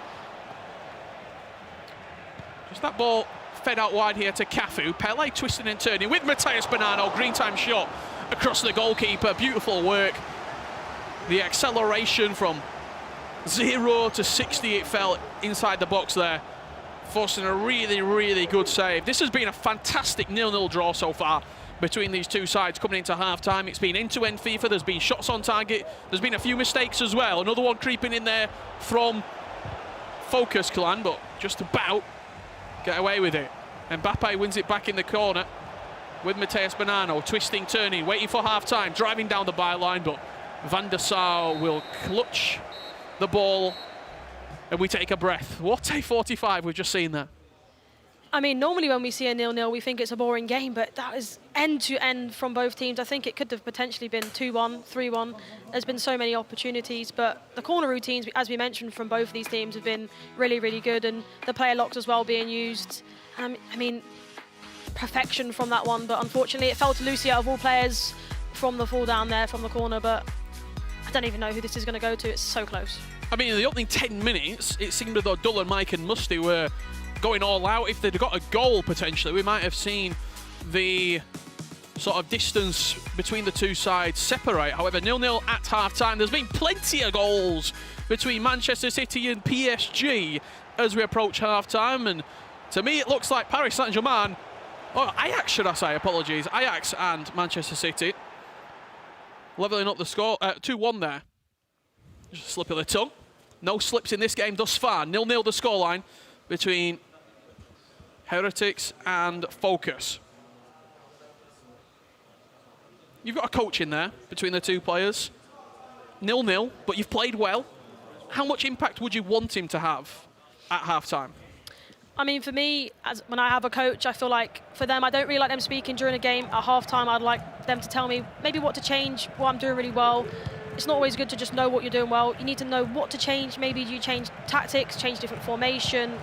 In this situation, I think they're playing perfect. Don't change anything yet. If you're a goal down 60th minute, then you maybe change something. Heretics coming forward with Kylian Mbappe down that right-hand side. Just can't quite open up the space that he wanted to fire that ball across. Switch of plays, absolutely perfect to welcome Zambrotta onto the ball. Musti driving towards the goal, cuts it back for Ronaldo. Couple of step-overs inside the box, dangerous. That ball's going to spiral under the crossbar. Could have gone absolutely anywhere. That's outstanding composure as well from Matthias in his own box. Crazy, maybe a potential counter-attack here. Kylian Mbappe. Controlled through Hidalgo, but couldn't quite get away from his defender. Is that the case of the centre-back being lengthy? Is that the case of potentially something else coming into play? Yeah, I definitely think this year, if you don't have a lengthy centre-back or full-backs, it definitely means that you at a disadvantage. I feel like over distance, especially with a lengthy player, over 4 or 5 seconds, they'll be past you. So I think that is the reason for that. But it's interesting to see the likes of Zambrotta and Cafu in teams. I know maybe even the next few promos you might see them getting taken out for, but so far they're actually doing a really good job. Well, they're sort of the best available at the moment, you would say, unless you're going to go Kyle Walker, maybe a João Cancelo. We've seen Hakimi introduced in the opening match for Team Heretics. However, they are sticking at the moment with what they have on the pitch. No substitutions to talk about as of yet. And Ronaldo, through the eyes of Matheus Bonano, can't twist away from that focused defence.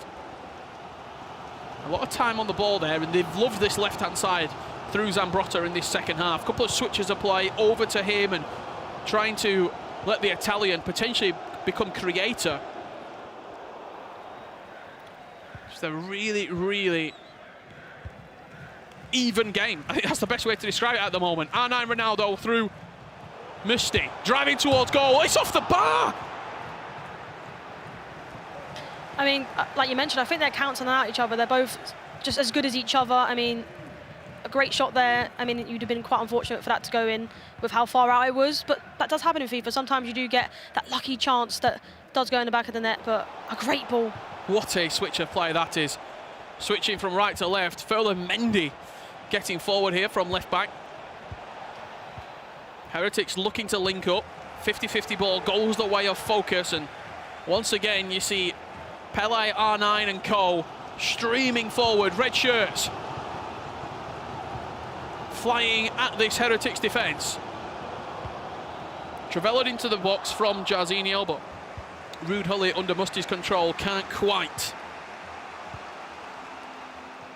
create in the box. No substitutions as of yet, quite surprised by that. Especially with the 5 subs available, you might think fresh legs potentially could win you this game. Ping pong in the middle of the pitch. Falls the way of FOKUS. You saw that ball just through the gap there. Could have potentially gone in. Yeah, he definitely could have. I mean, a great block there. And it's very interesting to see Mendy being used of all people. You know, you've got so many different people that you can use. Cancelo as well. But, I mean, he's doing the job at the moment. Well, plenty of Brazilians on show here between FOKUS and Heretics, and our 2 Brazilian FIFA pros for AFC AJAX. It was 2-1 when we left it. Cross-whipped into the box. We'll tell you what's happening right now. Mbappe, couple of step-overs, digs it out wide to Cafu. He plays it into R9 Ronaldo, who fires it in at the near post. Just under an hour gone between City and Ajax.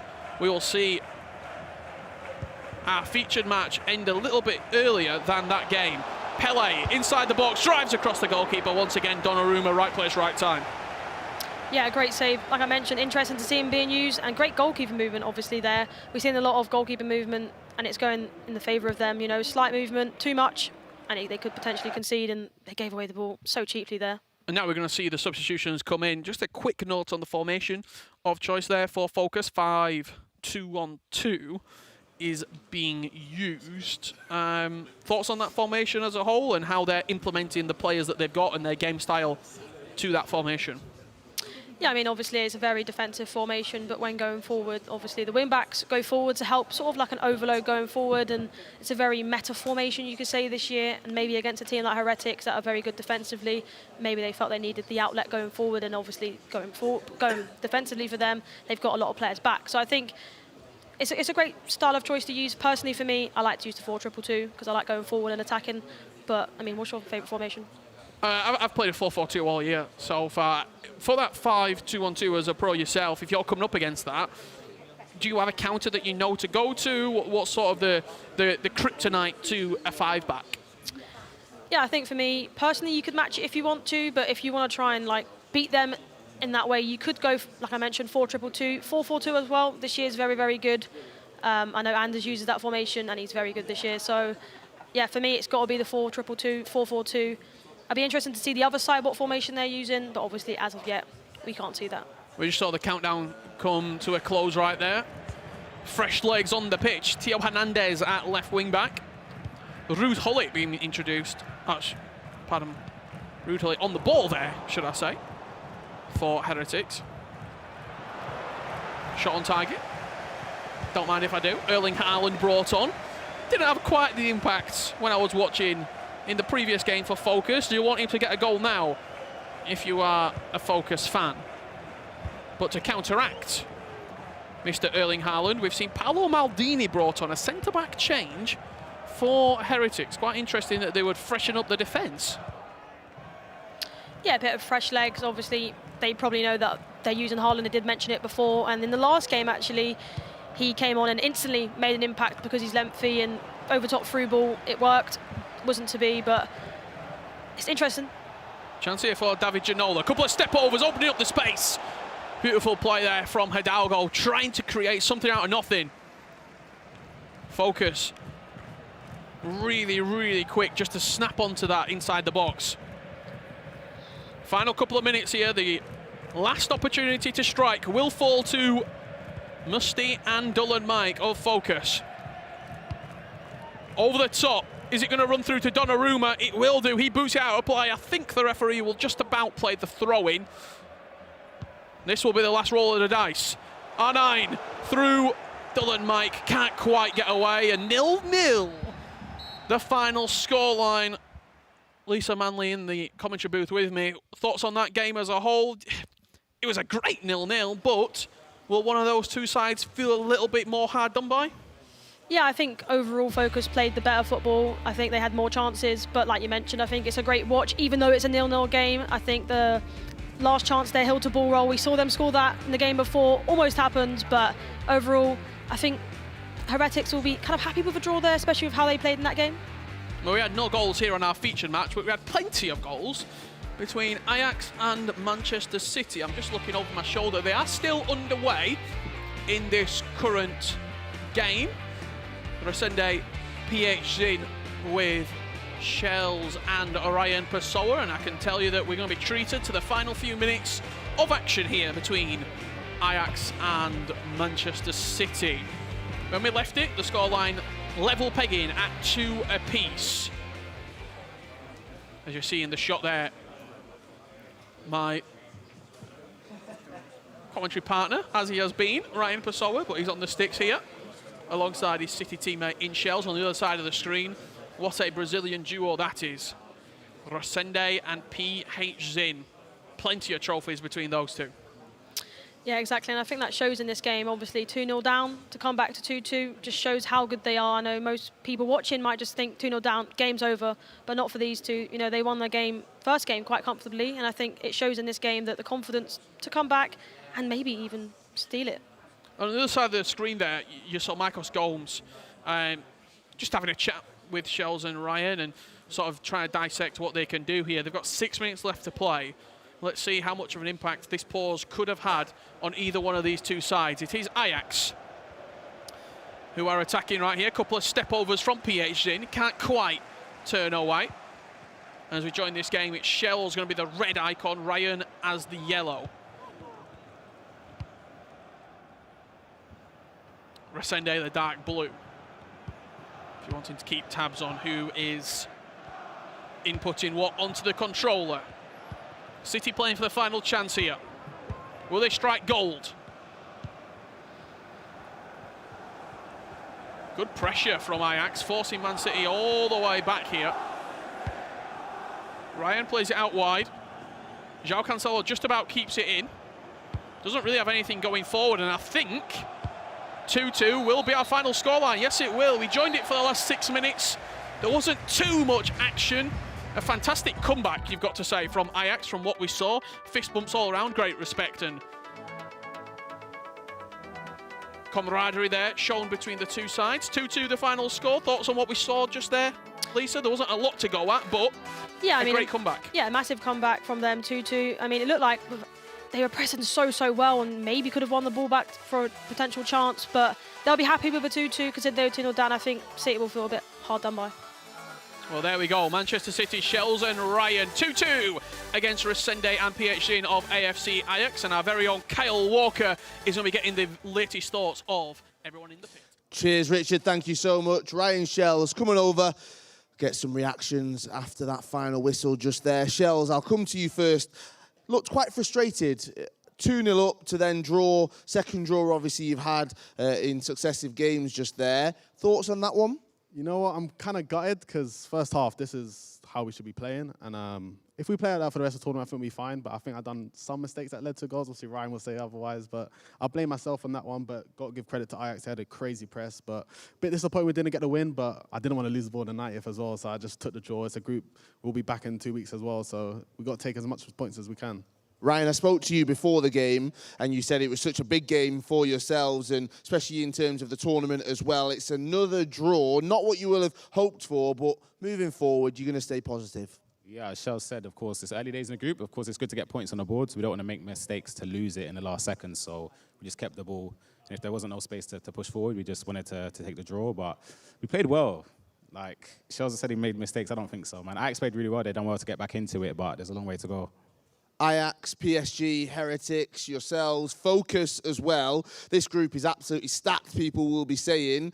How do you ensure that you're towards the top of that? The top two go through to knockouts. What have you guys got to improve to ensure that you're actually going through? I think just playing with no fear, believe in ourselves. I think the first half we played incredible. So if we can just keep that for longer periods of the game, then just not really give up any crucial mistakes, I think we'll be fine. But as you said, it's tournament's got the best teams in the world. So as long as we believe in ourselves and just focus on our games, I'm sure we'll top the group. I'm looking forward to seeing what else you can do this evening, and also in weeks to come, you'll get a chance to come up against them again in just a few weeks' time. Rachel, we've heard the players' thoughts. What about Mike and Jamie's? Thanks, Carl. Yeah, it's been an interesting day, actually. It's been similar vibes to week one, where anyone is beating anyone, anyone's losing to anyone. Yeah. We can't really call it. Jamie, what does Marcus Gomes bring to that squad? We've heard from those two. What does he bring as a coach? Well, I mean, from the outside looking in, Man City have scored all 3 of their goals this tournament in a very similar way with that nice little chip through ball when the defence is even set up. So look, I'll give Marcus credit, just, as is my mate, but I don't actually know if that's from him or not. It's interesting. Yeah, I mean, another draw for There's those a guys bias as over well. there. We don't know that it was just like this little tap-in like that, wasn't it? Must Anyway, come from a coach. Watch out for their final game against FOKUS and see if you can spot them scoring like that, if they can manage to score past FOKUS. And that was what was quite interesting about the other game. FOKUS and HERETICS there, 0-0, especially after what we had just seen, the 4-1 dismantlement over PSG. It shows just how equal these teams are, that one can go and score 4-1 over PSG and then HERETICS can't really get a result there. What are you reading into any of this? I mean, they had so many chances as well in this match. I mean, I've definitely seen less entertaining 0-0 draws than that. There was many woodwork hit, especially from FOKUS. I think there was one crossbar in the second half as well. To be honest, in the run of the game, I feel like FOKUS will feel a little bit hard done by. They didn't come away with a win. However, they're still undefeated. They've got 4 points on the board, and that's another 0-0 draw for Heretics, or another draw. Well, they've only got 2 points now, haven't they, as well, Heretics? You'd think they'd come in and be sitting top of the table with a couple of wins under their belt. They're not. We're seeing they can make chances, aren't quite finishing them off. What do you put that down to? First off, I think it's a misleading 0-0. If you watch this game thorough, there were a lot of opportunities. This is going to be that post you're talking about. Left foot does not matter. Actually, he's going to pull across, but it is going to still knock it right on the edge of the box. This is maybe one of the most entertaining 0-0s that we've seen. This is where you're going to see that post where he's going to push through, and it's just going to be that left foot of dreams. Connects, goalkeeper doesn't react well off the crossbar. And for Heretics, we aren't seeing a lot of creativity. They're not very dynamic going forward. They've always been known as a defensive team, a team that can control the game. But when we're looking at some of the best offensive teams, especially with being with FOKUS here, you see so many step overs. You see different mix and matchups on the final third, and even your overlapping runs are so key to such keys to success in opening up space. Again, I guess both of these teams, all 5 of them, are just figuring out how each other plays FIFA 23, and at the moment they couldn't find a way through either of those results. They're both in a draw, 0-0 that first match, and then 2 apiece in that second one. So interesting to see how things unfold, especially in a couple of weeks when they get to play each other again. They'll have realised exactly how the teams have played and got much more FIFA under their belts. We can just move slightly this way, guys, so we can see how it looks after 3 rounds. 4 apiece for FOKUS and AJAX there, 3 for PSG and 2 for Man City and Heretics at the bottom, which I think it's safe to say we are surprised by both of those. Once again, it's showing that everyone can take points off everyone as well, and the group's set up very nicely here. Back in the middle. I walked in a little bit early, maybe. It was similar, again, a similar narrative from last time. I think there was 3 points separating everyone after 5 rounds of fictions, which is so close. No one has really figured out a meta that really works. Or maybe they're just not that much better than each other. I think that's really the takeaway here is the teams are that tight, so it comes down to, did you hit the post and did it go in? Did you catch that rebound? The skill move here, the skill move there. The game hasn't been out for a long time as well, so everyone's still trying to figure out how to win their games, and I think we'll probably see more dominant teams in the future weeks. Well, we'll have to wait and see if that is the case in a couple of weeks' time when these guys get to play each other again, because that is the rules. That's the new format of the EA Sports Cup. It is double round robin, so they get to fly back into London and face all the 4 teams in their group one more time. Well, we have round 4 coming your way. This man, Mike LaBelle, he's on commentary with Richard Buckley. That's pretty exciting to hear him. I mean, what he has to say then on the caster's desk. And it is Team Heretics taking on PSG. Both these teams really need a win. They needed 3 points, especially these 2 guys here. They were so dominant in FIFA 22. They're going up against this new partnership, the guys from PSG, a little bit unknown. What can they do against the big guns? We'll find out after this short break. What up? What up? I like this.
Well, I'll tell you what, that were a quick run up, wasn't it, from the floor down? It's not that far away. It was a power walk, a speed walk. This should be an interesting one. Richard Buckley, Mike LaBelle in the commentary booth. We've not run this back since Copenhagen, I think it was. I was going to say first commentary of FIFA 23, first of the competitive season, first time doing a one leg or one matchup. I'm pretty excited. If you can't tell, my energy's in the right place. And this match matters heavily. Yeah, it really does. For both PSG and Heretics. You could argue that they've maybe not all been together in the form. Biceps. You've been working out. It's a fantastic game. It really is. I mean, when you look at the story so far. We just saw the table there. Yes, we've only played 3 games. Some teams only played 2 games, but 2 points separate bottom from top. Someone needs to start winning. A win takes They you don't from want to top draw. bottom. Neither of these teams want to draw here. That's not really good in the overall in terms of pushing a certain separation or getting themselves to the top of the table. And it's so important. This could potentially be your last game of the day as well. If you've already played a few and you're starting to come to that final matchup, you have to get wins at some point, even to build confidence for 4 weeks' time, to run this back and you go, oh, we beat them already, we can beat them again, because that does play a really big impact on the mental side. Well, I was going to start to ask you, too, don't you maybe question your day as an overall here? This could be kind of their make and break moment. You get a couple wins to finish out the day, and you say everything wasn't a loss, it wasn't a waste, I've created a degree of separation, but vice versa. Now you go home for a few weeks, you come back, and you had to sit with, I have to get results, and now there's a lot of pressure on your shoulders. Talk to me about Heretics, because last season, they weren't unbeatable, but they were #1 team for the majority of the season, up to the Riders taking the mantle off them. They've not looked convincing today, at any point, defensively especially. I still think in some regards they've looked like themselves. You're seeing them try to play more of the possession play. We're seeing a lot more of the pressure play, and you can't get out of there. And maybe the biggest difference, Heretics has always been known, and maybe this is a Matias Bonanno specialty. I know how much you're a fan. But he's so good at whipping in the crosses and switching the pitches. And I don't necessarily think that's been as meta in this year's game, or they haven't figured it out quite yet. And that's how they were scoring a lot of goals last year. Yeah, they certainly was. Well, we know who Heretics are, but let's have a look at their opponents, because it's going to be a fantastic, fantastic game here against PSG ESPORTS, Nkantee and Emma. When you talk about PSG, they are not only one of the biggest football clubs in the entire world, but the history of this team, there is so much pressure without even kicking a ball for these two players. How do you think they've dealt with the pressure today so far?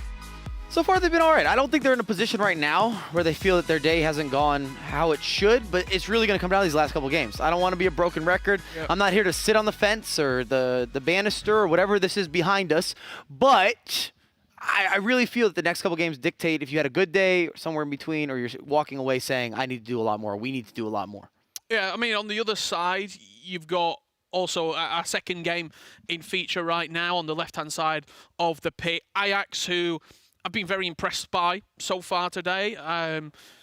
That first result was a huge victory for them against, you'd probably say, one of the most impressive teams of the day so far in FOKUS. I would argue that those have both been the best teams thus far on the day. As we keep saying, things can shift, characteristics, details, emotions, you name it. But specifically with FOKUS and DullenMIKE, some of the extracurriculars that he's giving you in the final third looks a little bit different, a little more poised. He's got something figured out with the meta, with how he's doing these breakdowns and understanding how to move around those defenders. Well, here we go, 10 seconds in this huge round 4 matchup, our featured game. You saw it on the screen, Team Heretics against PSG ESPORTS. Let's get underway. What a game this is going to be. I don't want to say it's as simple as whoever scores first wins, but I think it's going to be a huge factor in this outcome. I'm coming in as a neutral, but what I'm hoping for, what I want to see is an early goal, because an early goal will, of course, allow this game to have to shift, and it makes people come out of their comfort zone. Yeah, you can see the game that we're just jumping into. FOKUS against AJAX currently. This one just got underway a little bit earlier than our other matchup. So we give you a little bit of double bubble here. Chance here for AJAX, looking to build up. Kylian Mbappe, left-footed strike, Van der Sar does well. As Janola just can't quite steal the ball off Jarzinho. Huge opening save, and I've always had a bit of a theory. If goalkeepers make good saves to start a game, they just seem to be better. I don't know if there's any truth to that, but I've always had that feeling. I think there's a lot of placebo in FIFA. Take that as you will. Well, we are just waiting for our matchup to get underway. So instead of showing you mine and Mike's face, we'll show you some of the best FIFA players in the world strutting their stuff on the main stage. FOKUS clan through Musty, now linking into DullenMIKE. It didn't end up in a goal. I've just looked over my shoulder. Let's get underway here between PSG and Team Heretics. It's going to be Heretics from left to right in that blue strip, and PSG from right to left in the white. And something that I've noticed in FIFA 23, different to well, most FIFAs, you're going to see a lot of skill moves even with center backs because they're under so much pressure, they have to be evasive. And that's something that's never been traditional or really part of the esports or even the casual or intermediate side of FIFA. You usually had a little more time on the ball. Yeah, I saw Matheus Bonanno earlier pull out a McGeady spin in his own box, just casually with Zidane, just to evade a little bit of pressure. You see the player indicators in the bottom left corner as well to keep track with all of the inputs. Matthias will be the red, Hidalgo yellow, Nkantee dark blue, and the lighter blue will be Amar. Early pause cued from one of these two sides. And the reason that I say both these teams, the opening goal is so important is because in a perfect world, they'd like to score and sit back a little bit. French players are known for that additional possession play. And if you've watched Heretics at all, then you already know Matthias, you know Hidalgo. They do such a good job of game management, top to bottom, start to finish. Absolutely. You mentioned those crosses. PSG pulling one out there, and Amar with Yaya Toure can't quite convert anything goalwards.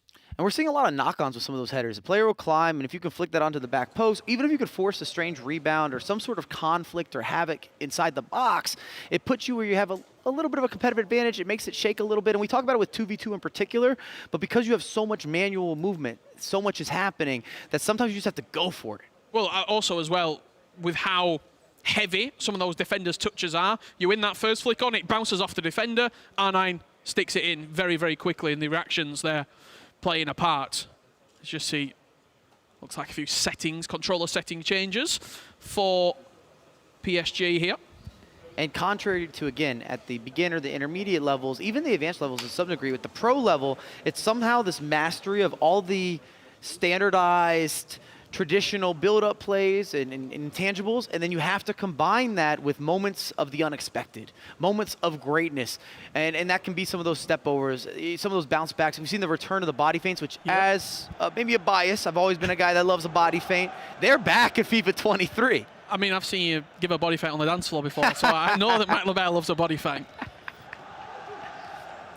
Settings adjusted here as we get back underway. PSG and Heretics. Nkantee driving forward with Hullet. Now picking up the ball with Kylian Mbappe. Just offloads it to Amar. Expects something on the edge of the box here to try and break down that back five. Maybe a little bit too pedestrian on the edge of the box. Wasn't enough. You mentioned creativity, acceleration, and quite simple there for Heretics to deal with. They come forward. This ball could bounce forward. It goes for Virgil van Dijk, and we saw you, I should say, we showed you the first couple of minutes in that great game between AJAX and FOKUS, and there's been a few goals to boot as well.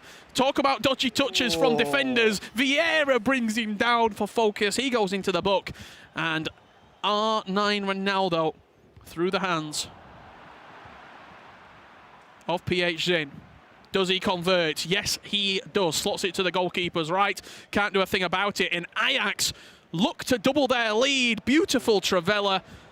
Pinpoint from Zinedine Zidane. Great result so far for AFC Ajax. And it's a big reason that we're seeing Zidane used more than ever, I would actually say, this year, is because he offers you that offensive package, not only the delivery of the passing, but being able to step into space. And that Travella is so overpowered both for crossing and for scoring goals.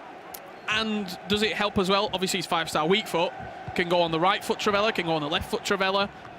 If you give me the option of versatility, I'm always going to sign that petition. Just approaching a third gone here so far. Everything we've seen so far has gone the way of PSG. They seem to be the driving force. R9 Ronaldo just offloading to Pele. Big chance for PSG. Slots it in the bottom left corner. Nkantee opening up the scoreline here against Heretics. We talk so much about body types, but you really see Pele kind of bounce off a defender there. Just gives them enough to unleash that animation, tucks it away, goalkeeper movement not done right, and you have that opening goal, which forces you to shift, and even more so at this point of the tournament, or this point of the day of competition. You can't go out like that. You can't really sit back and wait, and that's why you see that pause cued. It's not just goals here that PSG are scoring. There's plenty between FOKUS and AJAX. Oh. The Germans coming forward. Simple pass across the box. I was just about to say another dodgy bounce off a defender inside the box. The setup is clean and crisp, though. You see the extra step overs. Maybe it's deserved. You're being decisive. You're going for it. You can say you don't love the final finish there, but you've taken a lot of risk to maybe receive some of that reward earlier on. Yeah, absolutely. I mean, the final finish is poor, to say the least. I also want the story of the Philadelphia Union being the selection of choice for the badges. Still in the playoffs for MLS, side note. I'll take your word for it. PSG ESPORTS leading here against Heretics, and once again, we mentioned the importance of leading against Heretics. They find themselves a goal down. And the reality is Heretics just not dealing with that press. You see them, they're slow to get out of the back. And in FIFA 23, you're rewarded for moving and grooving and having a certain rhythm with your startup or your build-up play. Cafu here with Hidalgo. Looked for the run of Ana Ronaldo. Mateus just spreads it wide, and here is Mateus Bonanno. Ana Ronaldo in hand. Pele, couple of step overs, gets to the byline, simple cut across the box. You asked for a reply, and you got it first class. Creme de la creme. You wanted a team goal. You wanted some build-up play. Almost everyone on the pitch touched the ball. Fantastic goal there from Heretics. It only took them 8 minutes to equalise here against PSG ESPORTS. It's all kicking off between AJAX and FOKUS. FOKUS getting down the byline here. R9 inside the box. Little reverse elastico. A story of 2 penalties. Very rare that you see that. DullenMIKE stepped up, dinked it down the middle, lovely to Panenka, and that is how it currently stands 2 apiece. PSG ESPORTS trying to edge back in front here. That'll give Heretics a real sort of validation. We can go down, but we can also score. And not only the quality, or not the rebuttal, but the quality of that goal. Again, I said nearly everyone on the pitch, or on the virtual pitch, touched the ball in that build-up play, and it's a perfect pick out. You can't miss from there. My mother, my father, they're both scoring in that situation once you got that conversion. They made it look very easy as well. Just, I mean... Easy on the eyes, shall we say. The goalkeeper, I mean, he didn't even move. It's a tap-in. Yeah, it's a very simple goal. 1-1, the scoreline between Heretics and PSG ESPORTS. It seems to be the story of the day so far. As a check-in, it's actually 3-2 in the other matchup as well at halftime. So we're seeing goals to close out the day. I'm telling you, you get me up here, goals happen. I collaborate, I insert superlatives. I tell the guys we need them to go forward, be aggressive, be ambitious, be an entrepreneur on the virtual pitch. Where do I sign up? I'm not sure it's a direct... I brought paperwork with me up here. Not sure it's a direct correlation between those facts. I'm just saying, I'm here and we got a lot of goals, more goals than any other matchup. I'm sure that's on them, nothing to do with me, but I'm just observation. We'll see that third goal when we get it for FOKUS to turn around the tie against AJAX, but we are back underway here between Heretics and PSG ESPORTS. I was just about to say, it's been the story of the day so far, a lot of draws. Heretics coming forward through Zidane. Played out wide to Mendy. He switches the play over to Cafu. Does keep it in the Brazilian, but Mbappe doing his defensive due diligence just there. As this ball gets played around the back, let's have a look at that goal. That sent FOKUS into a leading position going into half-time.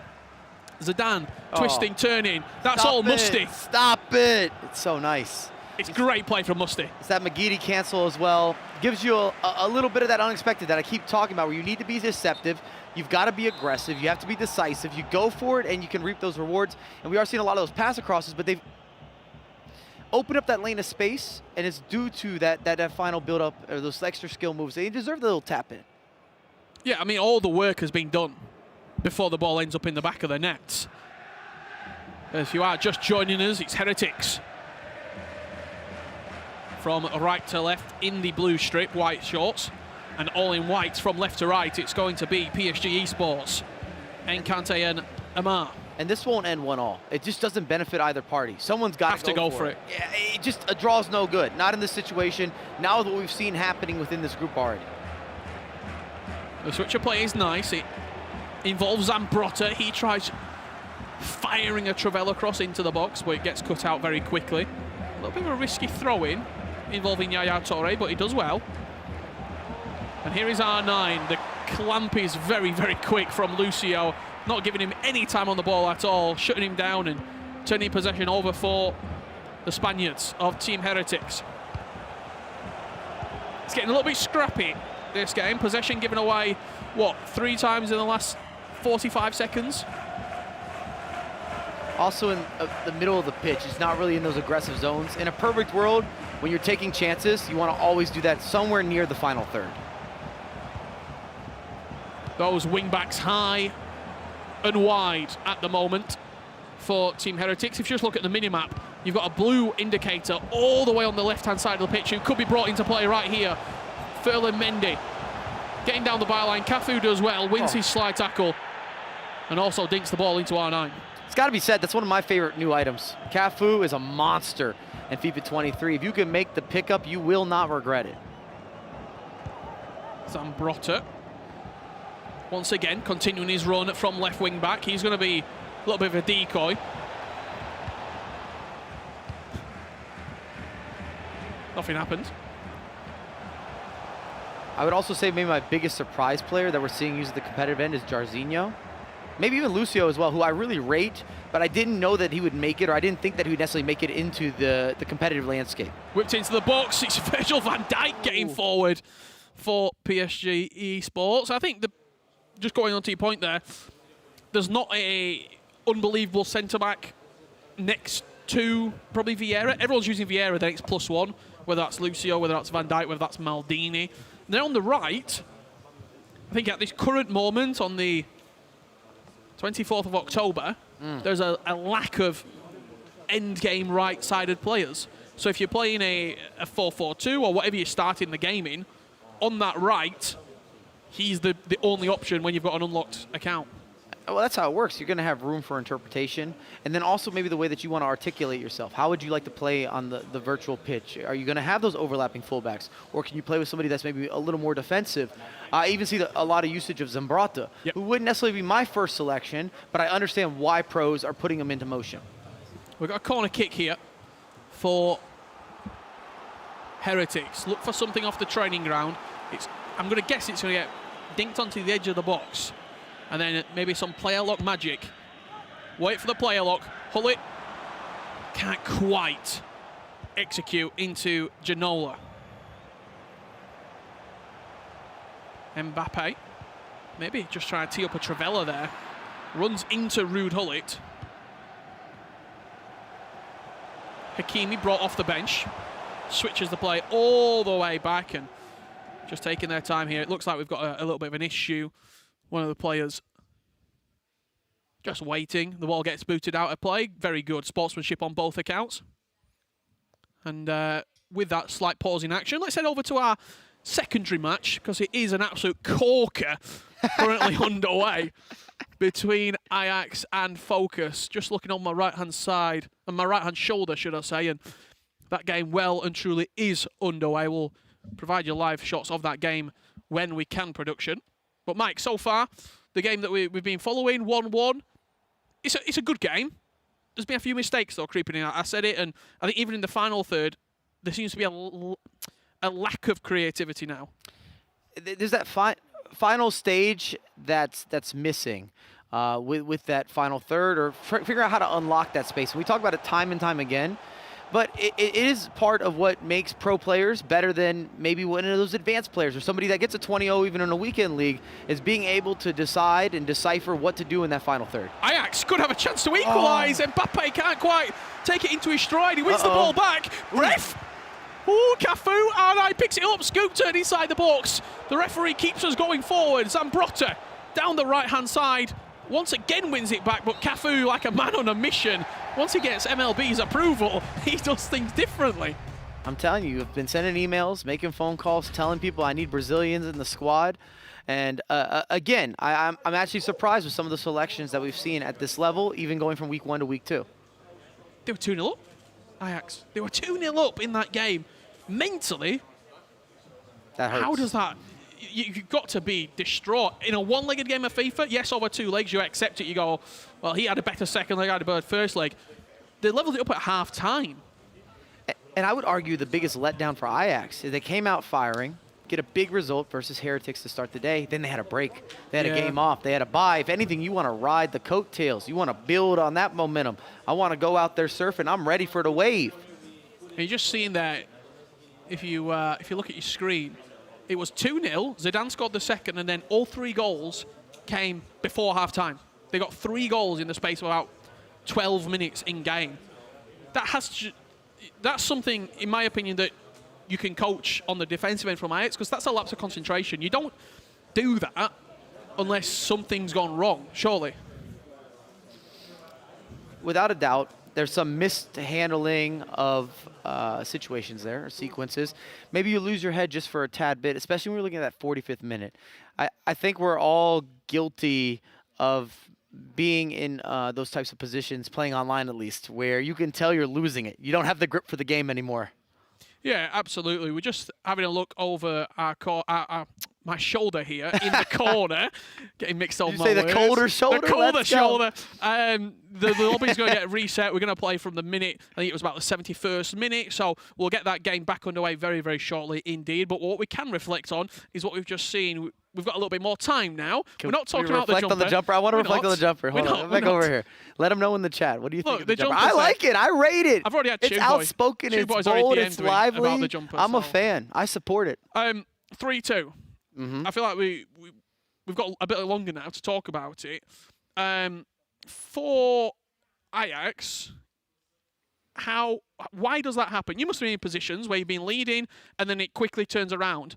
What goes wrong? 2-0 is always the most dangerous lead. I'm not here to be a walking cliche. It's just what it is.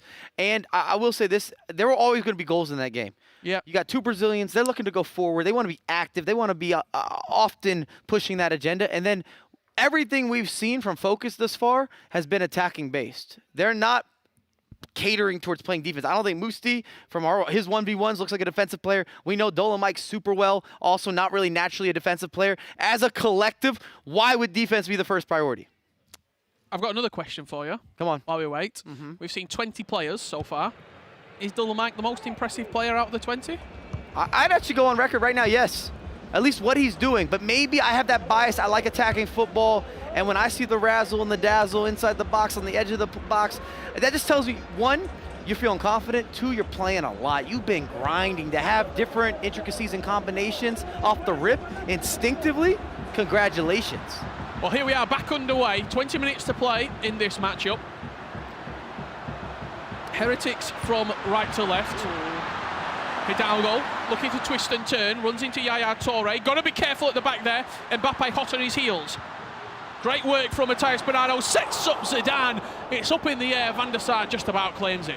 And if we were to rerun that and really look at that sequence, there were multiple chances that they could have done something different. This is where hindsight's always 20/20, and you can say he could make an extra pass. He could go for a time finish, maybe a finesse there. And that's what we talk about at that pro level. And also with it being so early in the competitive year, maybe 2-3 weeks from now, they're making that correct decision.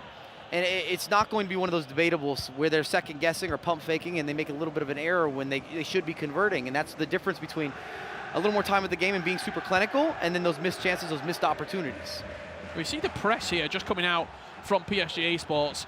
And it suits PSG as well with the press. Obviously, we've reset full stamina on every single player, so you can go sort of pedal to the metal, shall I say, for the remaining 10 minutes.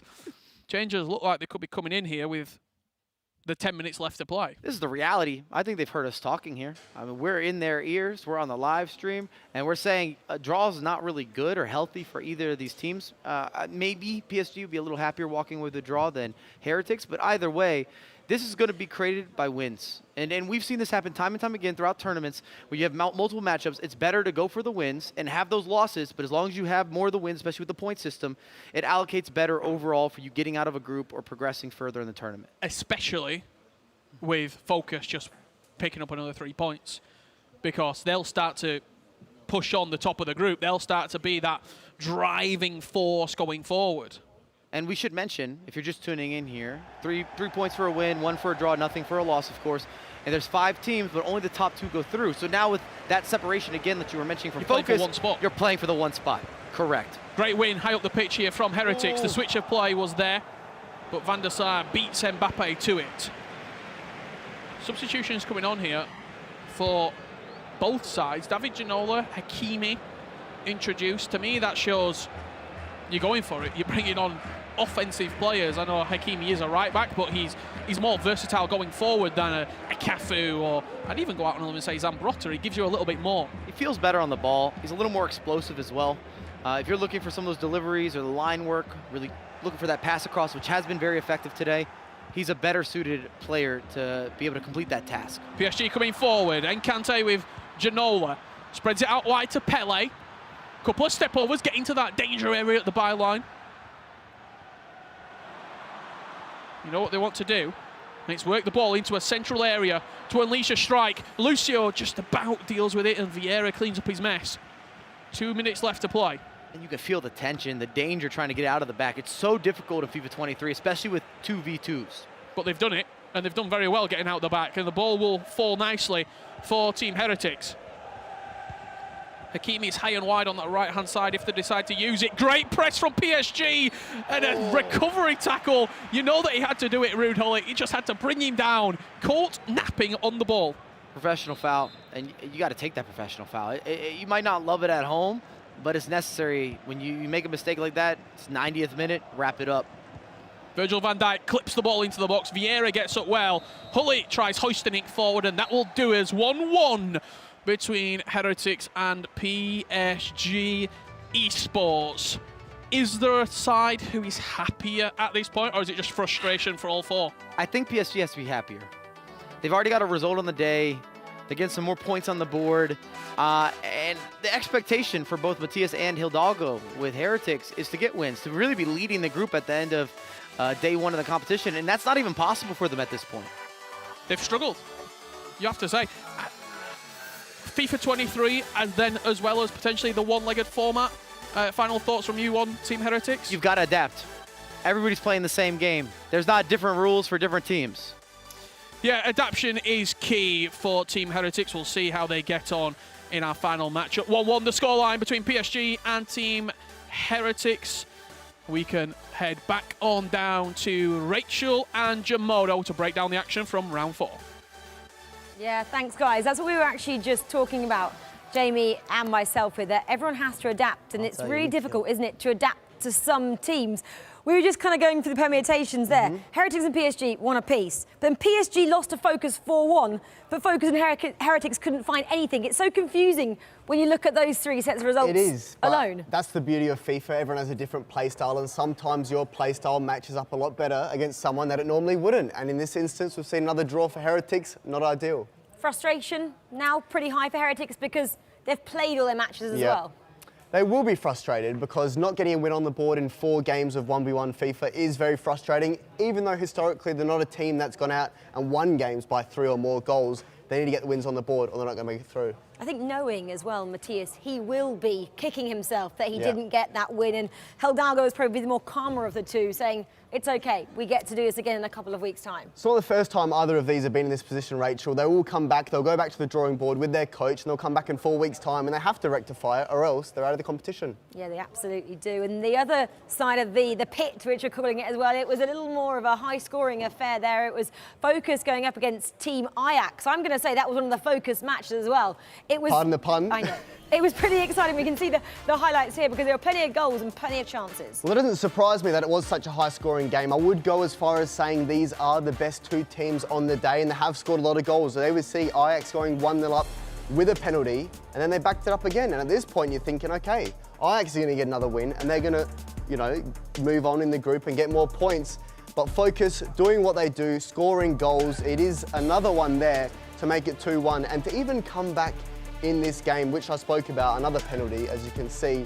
In my opinion, these are the top 2 teams of the day in this group. So the fact that FOKUS know they can come back from 2 goals behind against probably their biggest competition has to be massive for their confidence. And there it is, 3-2, great goal. There were some great goals in that game, and it's another win on the board. Yeah, and for them to come back like they did in just one leg of FIFA Exactly is right. even more impressive. We just spoke about Heretics are struggling in these best-of-1 games, not being able to score goals. Obviously, not a problem for Focus. They've scored plenty today. Yeah, exactly. I mean, these two teams here still have another round of fixtures. Can we look ahead and go, those two teams look like the ones that will go through at this stage? It's a bit hard to call. As you can see, the group is still very tight. Focus, I think they're on paper, they're going to pull away. They're a team that can score goals, and I think in these best-of-1s, as Mike just alluded to earlier, you need to get the 3 points on the board. You don't have a second leg to come back if you're drawing. You only get a point. Focus topping the group, like I said. Ajax, I think, have been the second best team today behind Focus, but they haven't pulled away from anyone. Still all to play for. Well, Focus are now going to go up against Man City. Team Heretics are sitting out of this one. They've played all their fixtures, so they can't get any more than 3 points. Man City, though, they could end up with 5, which would be crucial. They're taking on Focus. Ajax taking on PSG there. What do Man City, what does Marcus Gomes need to do against Focus? I think they will be a bit frustrated, Rachel, because I think they know themselves they should have picked up a win by now, but they haven't. So they have to move on. They have to go into the last game. They know they're coming up against Focus, who have got some great results today. So maybe mentally they might think they've got nothing to lose. However, they do need a good result. Well, everything to play for is bottom of the table, Manchester City going up against top of the table Focus. This one is going to be one for the fans at home. Man City needs something big here. What can Shellzz and Ryan do? We're waiting to see something special, and these guys, can they continue their dominant display so far in week 2? We'll see exactly how things end up in this one after the break.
Well, welcome back to the EA Sports Cup for the final time today in week 2. It's the first time we've had a 3-man commentary booth here in London. Jamodo of FOKUS joins us alongside Mr. Richard Buckley. What a last game we've got coming up, gents, by the way. And also, Jamodo, welcome to the commentary booth. Thank you very much for having me. Hopefully I can give some good insight to this game. It is a great game that we have on our hands. Focus up against Man City. Focus haven't been struggling to score goals. They haven't been struggling to get points on the board. A team that has, though, Richard, Manchester City. Yeah, they have. I think they've been unfortunate with a couple of their results. Late goals they've conceded, and obviously now we get to watch them in full. I'll be honest, it was supposed to be these two commentating this game. I'm just here to watch Ryan Pessoa live on stream, really. I'm just on Ryan Pessoa watch for this next 10 minutes. He's already smiling at me. I'm glad, Rich, he knows that I'm here. Otherwise me and Jamodo would have been wearing the same clothes. Hey, look, we are matching. But what a game we've got coming up. Focus Clan. I was sitting back, Richard, watching that last game. What a turnaround, by the way. 2-0 down, 3-2 they come back. They are just so quick, aren't they, at just jumping back into games, the Focus Clan, their press. It's been ridiculous. I mean, pardon pun, they really do keep their focus in these games. I want to ask you, though, because you'll have been in these matches, how hard is it to turn a game around that quickly? Because you're 2-0 down and then, bang, you're 3-2 up before half-time. Well, we mustn't forget as well, these are best-of-1 games, Richard. Normally, in a two-legged affair, yeah, you can come back from those 2 goals. You've got plenty more time to do so. But to do it in that fashion so quickly, for me, that's why it's so impressive. And they deserve where they are right now, top of the group. Well, let's have a look at the fixtures coming up in our final round 5 here in Group D of the EA Sports Cup. As we said, we'll have our featured match, which will be this one of Manchester City against Focus. Shellzz v Ryan and DullenMIKE and Mushti going head to head. On the flip side, it'll be Ajax against PSG. These football matchups just keep coming your way. I was in the back room in that last round. What I found very interesting, Jamodo, is that listen just to the conversation between Ryan and Shellzz. They were like, we can beat this Focus team. Even when they were firing back, they're very confident, our Manchester City. Well, I think this is one of the things, Brandon, we were talking about just then. Looking from the outside in, yeah, they're on 2 points, but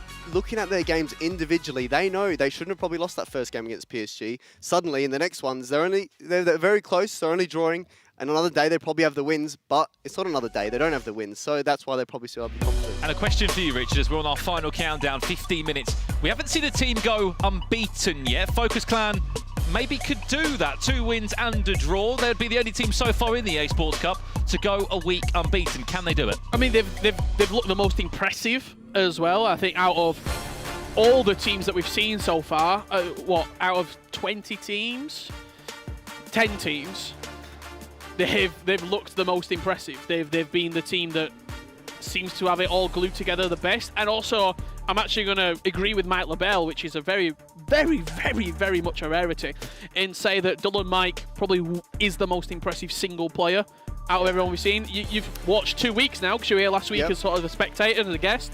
Would you agree with that sentiment? I would agree, and this is the thing with 2v2 FIFA, Richard. You know, you always have that one player that maybe has a bit more flair in attack, and it is very evident in the Focus attack. They want that ball to DullenMIKE, and when he gets the ball, he's providing. And just on that as well, how important is it in the duos, Jamie, to have a player that is a bit more flary, more confident on the sticks, more confident to combine those skill moves, and then someone... It's a role that doesn't always get the credit it deserves, maybe just to patch up the goalkeeper movement and to make sure you're defending well, position of the players is good. How important is it that you work that out early? Well, look, not every team is the same and not every team's going to play the same. However, in every duo, you do know that there's one guy who's going to be there in the attacks more often than not, and you got to put your ego aside for a bit. They're the one that's going to do the job and probably score the goal. What's actually, I'll just come in here. What's actually most interesting about this Focus team is Dullen's doing both, because he's the captain, so he's the one moving the goalkeeper, as well as the one who is seemingly creating a lot of the chances, doing the skill moves and having that sort of enigma almost in the final third. Look, I will say we're giving Dullen a lot of credit here, but it is a team game. It is, yep. You got to give him credit. They're holding the glue together. It's 2v2 at the end of the day. Dullen couldn't just play as himself, so look, they're doing well and they both deserve the credit. Well, we've got a slight issue with our featured matchup, that Focus Man City game. Don't worry, though. As we said, we've got another football giants matchup taking place. Another Champions League tie, you could argue. PSG against Ajax. Keen to get your thoughts on this one, Jamie. How are they going to be feeling, first and foremost? Ajax, 2-0 up. They've just thrown away that game from 3-2. After coming back against Man City at 2-0 down, they've had such a mix of results, haven't they? You can't underestimate, Brandon, how hard it is mentally to come back from that, especially going straight into another game, knowing they'll know they shouldn't have come away with 0 points from that game, but they have. And now, at least, they can turn it around and have a good chance to do that here. We'll keep an eye on those player curses in the game there. So the captain of this PSG side is Nkantee, alongside with Amar. Found it quite interesting from them, Richard. After they won a game and lost a game, their attitude very much backstage was like, look, we can't sit around and we can't mope about it. Just get back into the next game, because in their own words, they literally said, no one goes unbeaten. Yeah, no one, unless they're called Focus at the moment. I do think the potential one setback could be for the PSG side, the inexperience of playing at real sort of big LAN events. I mean, you've been there, you've done it, Jamie. How important is it? I mean, everyone's different in that respect. Some people, as soon as they get to LAN, they just bang, recreate the same form they've had online every single time. For me, it was more so gaining that experience in the different environment that you're not used to.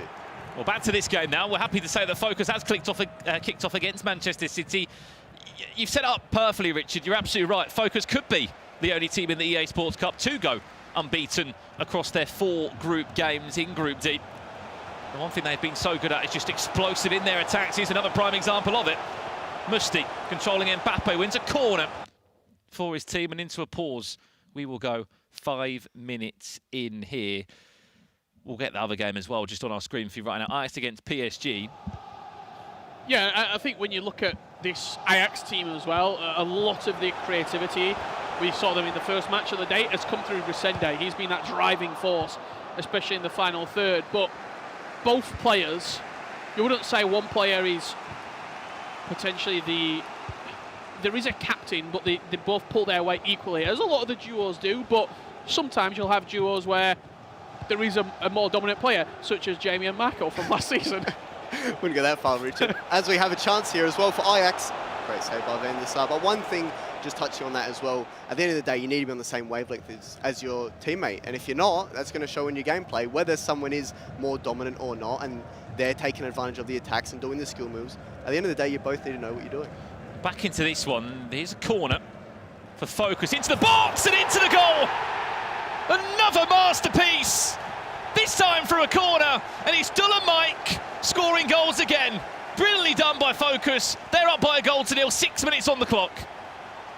And there we go. Obviously, one of the new corners in the game, and it's something that FOKUS have down-packed as well. It's their set pieces as they're on the attack here once again. Could be two. Mbappe. Is there one more? Great feed. Maybe too much from DullenMIKE on a plate for Musti. They'll strike minutes later. And DullenMIKE is just saying, let's get more. Let's get some more goals on the boards.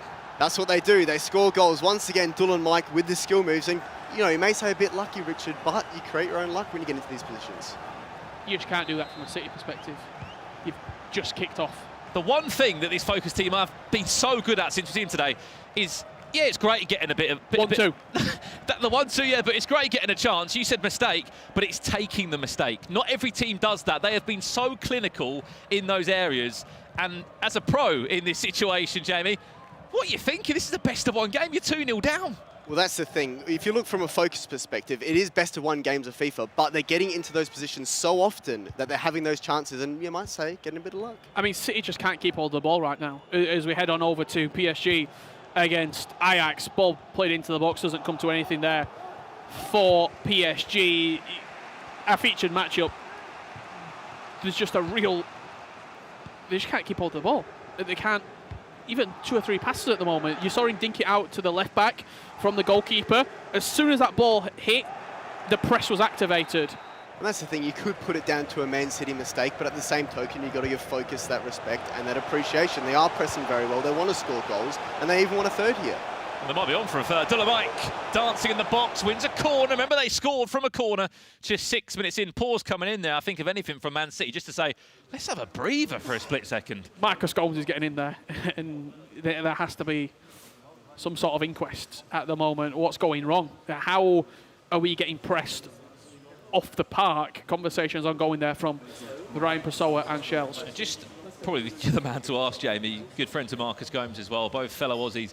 What does he bring to this Manchester City team? Obviously taking maybe a little bit of a different route this year from competing, as you said, flew over for less than probably 24 hours or so. What does he bring to this Man City team from his experience as well? Well, that's the thing, like you mentioned, Marcus has been here before, has been competing since the early days in FIFA 17 when the Foot Champs Cup started. He has the experience. I don't want to go as far as saying he has the experience of being 2-0 down in 16 minutes, but obviously he's probably been in that position before. But I would go as far as saying in 2v2, probably more important having a coach, because sometimes it's hard to talk to each other. If we can in production right now, I know there's a microphone just above.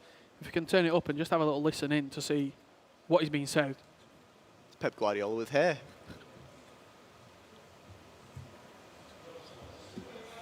I mean, it's the quietest of whispers, isn't it? We'll do our best to listen in there of I what's don't think changing. much. I don't think much. But just the fact they've taken the time to make that pause and take all the time they need on it is massive in itself. On the flip side, let's not forget who's sitting behind FOKUS. The man that coached Mo Alba to a World Cup victory, Stylo. He's been with this FOKUS team since the very start.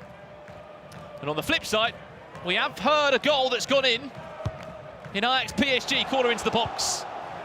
Over here, this time it's defended well by Man City that could break. On a bit of a counter-attack. Watch the run that's been teased there by R9. First by Shellzz, now by Ryan. Good feet, R9. Man City looking for a way back in the tie. Really good feet on the edge of the box. We've left it, we're back. We're jumping around. Right, into a pause we go again there. 90 minutes. We'll try now and give you the update on the Ajax PSG, but it looks like Ajax are up by a goal to nil in that game. Yeah, we just saw a flash of the scoreline there, 1-0. We'll be able to provide you that goal as it comes. Good feet by Ryan out wide there. Little ball or scoop turn, try to do a couple of step overs, get to the byline, and just something positive at the moment for the City side. Maybe that is the Marcus Gomes influence, getting that pause underway and saying, look, guys, you need to be more aggressive in your attack. You're 2-0 down here. Here's the goal that we missed out on. Hullet. Great finish. Of course it's Hullet.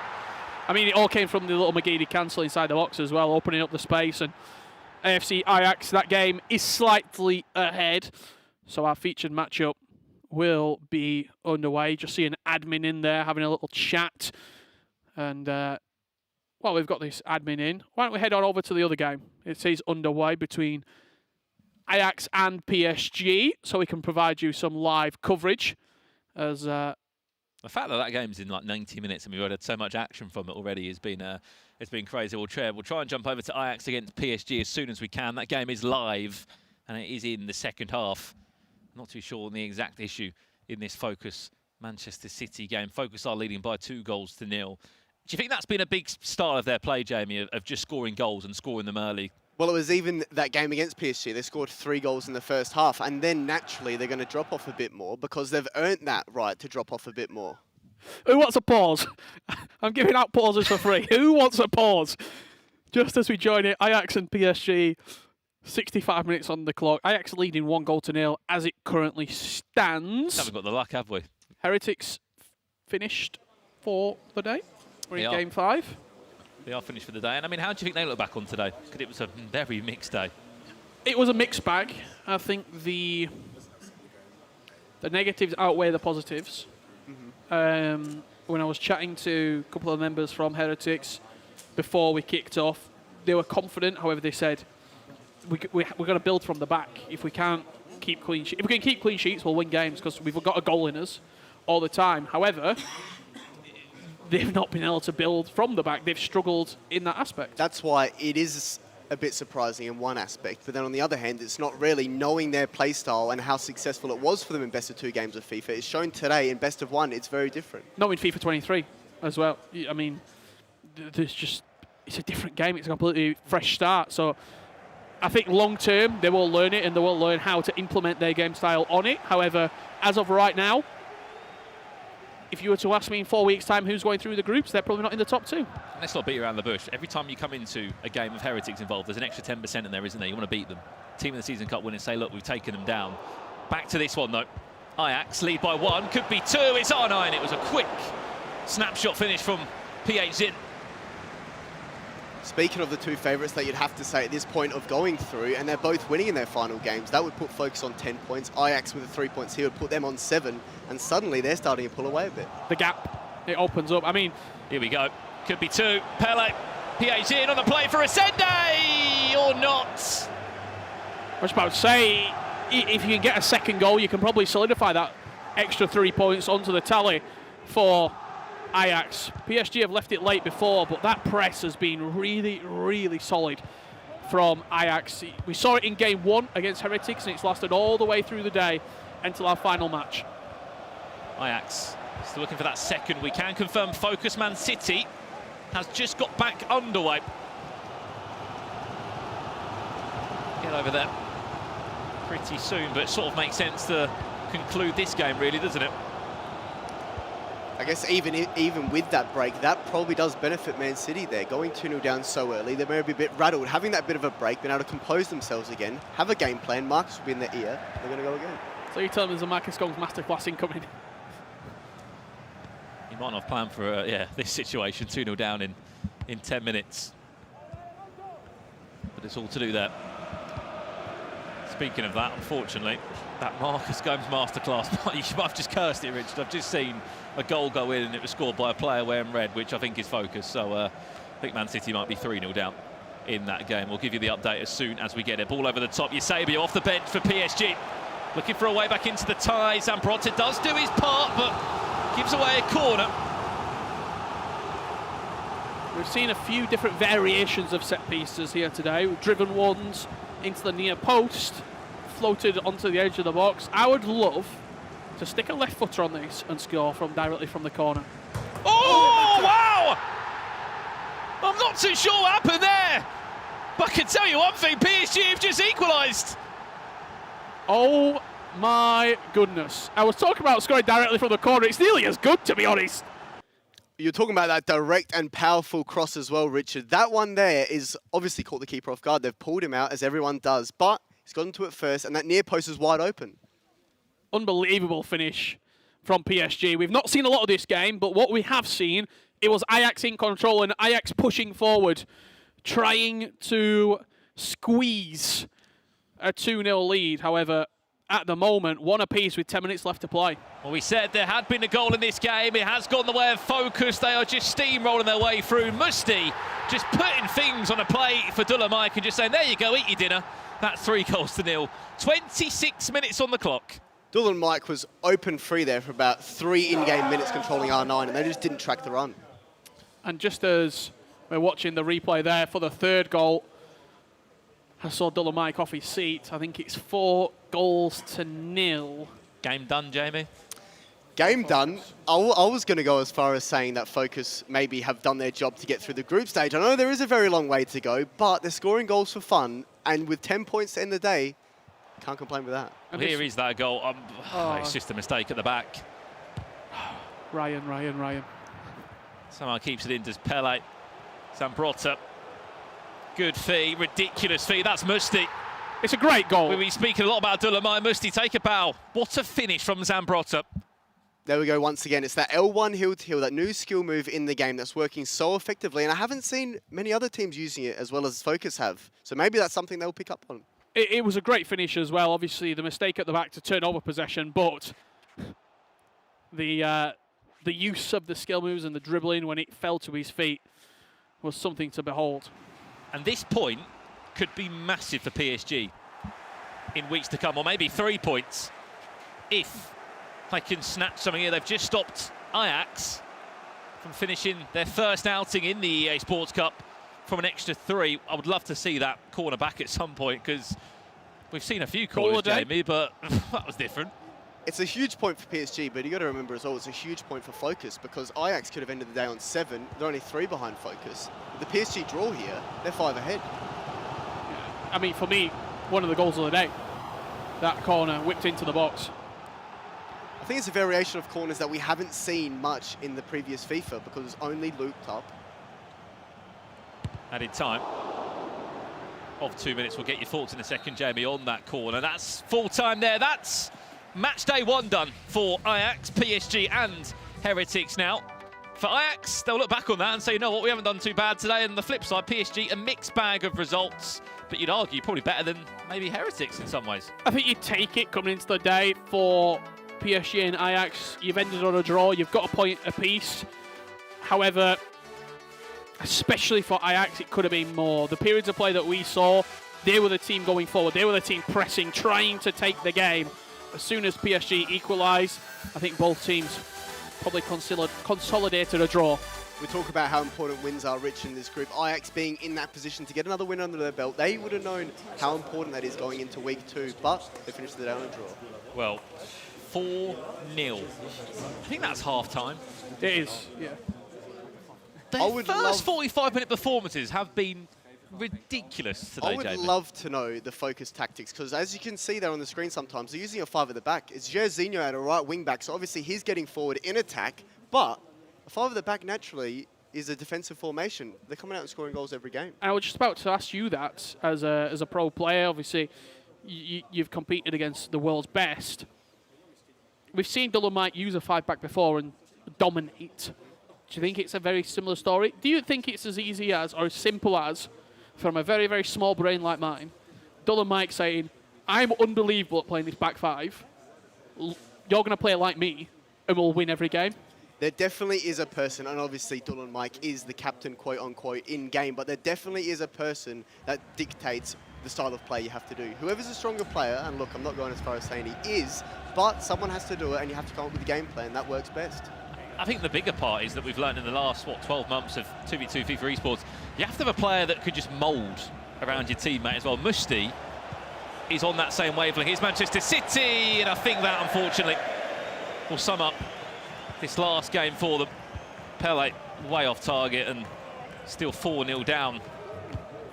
Manchester City in this moment. Interesting to note there as well from Manchester City, trying that little dink-through ball over the top again. Once the defence is set, I'm not sure if that goal would have had much impact on the result of this game, but it's how they're scoring most of their goals today. 4-0 down. It's a long, long road. However, Man City, they've done some miraculous performances in real life over the last couple of seasons. Can we see a replica on the virtual pitch? What's that run of Mbappe in the box from Musti? DullenMIKE again, just cooking up the combinations. Pele. Good feet. Zambrotta's might fancy it. Musti might instead. Pele dancing in the box. Is there a cutback? No, Cafu stands strong. This is unfortunately where it gets difficult in best of one's game of FIFA when there is group stage. If you're in Manchester City's position, you know you can't realistically win this game or probably even get a point. So it's a bit of damage limitation in the end. You don't want to go and concede 6, 7 by going all out attack, because suddenly you go to the second week and your goal difference is no good. Man City. They're still coming forward though. Potentially could have clawed that back though to your point of damage limitation. They could maybe get a goal back now. How? I was about to say, how was he missed that? It's a brilliant save from Edwin van der Sar. A really well-worked opportunity from Man City. What can we see from this set piece now? Pele towards the front post. Mbappe will stand there and keep possession back to FOKUS, who will attack at pace. What a switch as well. There it is, Jairzinho going up from that right wing-back position, that 5 at the back. Challenging. Zambrotta wins the race, does the Brazilian. Could be a cutback. Mbappe. This is DullenMIKE doing DullenMIKE things. Would have been a free kick. Referee decides to play on. I always knew Jairzinho, right wing back at heart, bobbing forward, does his defensive work as well. That's why a lot of people say they prefer him over to Grinch on this game. He's got a bit more of a bigger build, he's stronger, and he probably has better defensive stats as well, which does help, especially when, as you can see here, helping out those defensive situations. I mean, he is right wing back, but he's barely a right wing back. He's more of a right forward back. And that's the way we talk about these tactics for FOKUS, and maybe it's Dullen influence as well, but... Nice, Dullen! Those wing-backs do play as wingers in attack. They're not just dropping back and sitting as a deep 5 Not block. a flat back 5, no. How would you play against that? I asked Lisa a very similar question a couple of rounds ago when we were seeing this back 5 in action. What's your take on it? Would you try and match it, or...? It's a difficult one, because at the end of the day, as a pro FIFA player, you'd like to think the way you play is the best way to play. However, as Manchester City probably found out at least 15 minutes into this game, the way you think is best for you is not working. So that's where you need another game plan up your sleeve, someone like Marcus to probably do the research on FOKUS, because they've played plenty of games today. This isn't the first one of the day. They should know what they're playing, they should know how they're scoring, and maybe you do need to match it. And then you also look at their first half performances. How do you possibly try and counteract that, knowing that they're coming out of the blocks flighting, wanting to go 2-3-0 up and kill the game? It's difficult. It's easier said than done. You can go in and go...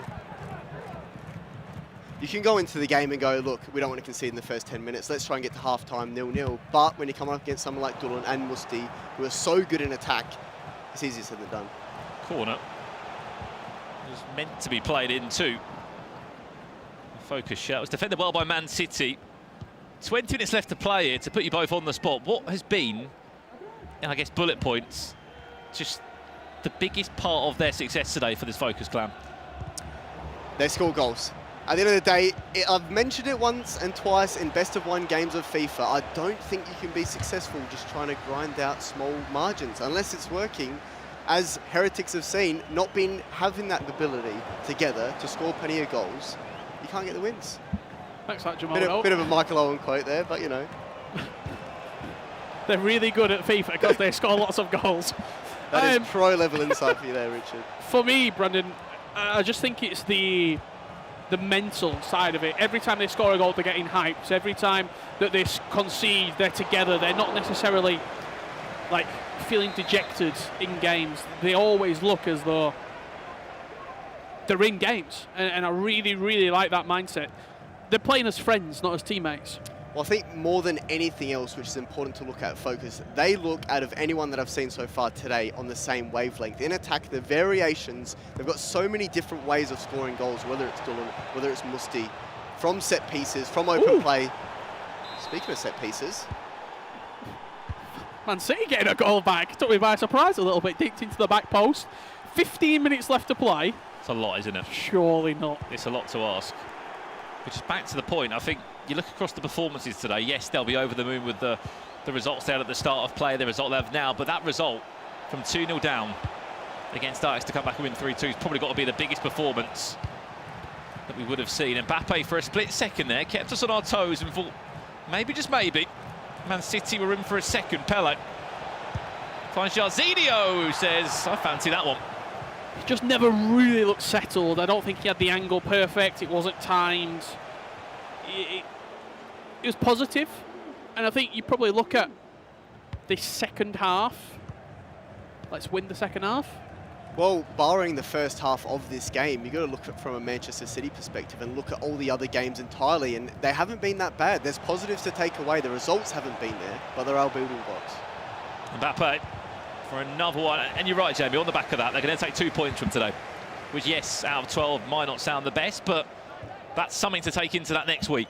It's tough, and I've been there myself. You know, you feel like you're playing better than what the results show. However, in week 2, maybe they won't be playing as well, but they might pick up the results, and at the end of the day, that's what they need. And the draw in the previous match helps them a lot, because if one of those two sides would have won, if Ajax win, they push on. If PSG win, they push on. But you've sort of got FOKUS at the top of the pack, 10 points, pulling away, and then the other 4 teams all sort of sandwiched one win away from each other. So it's very doable, very similar to Group 1, in fact. However, Group 1, no teams have pulled away.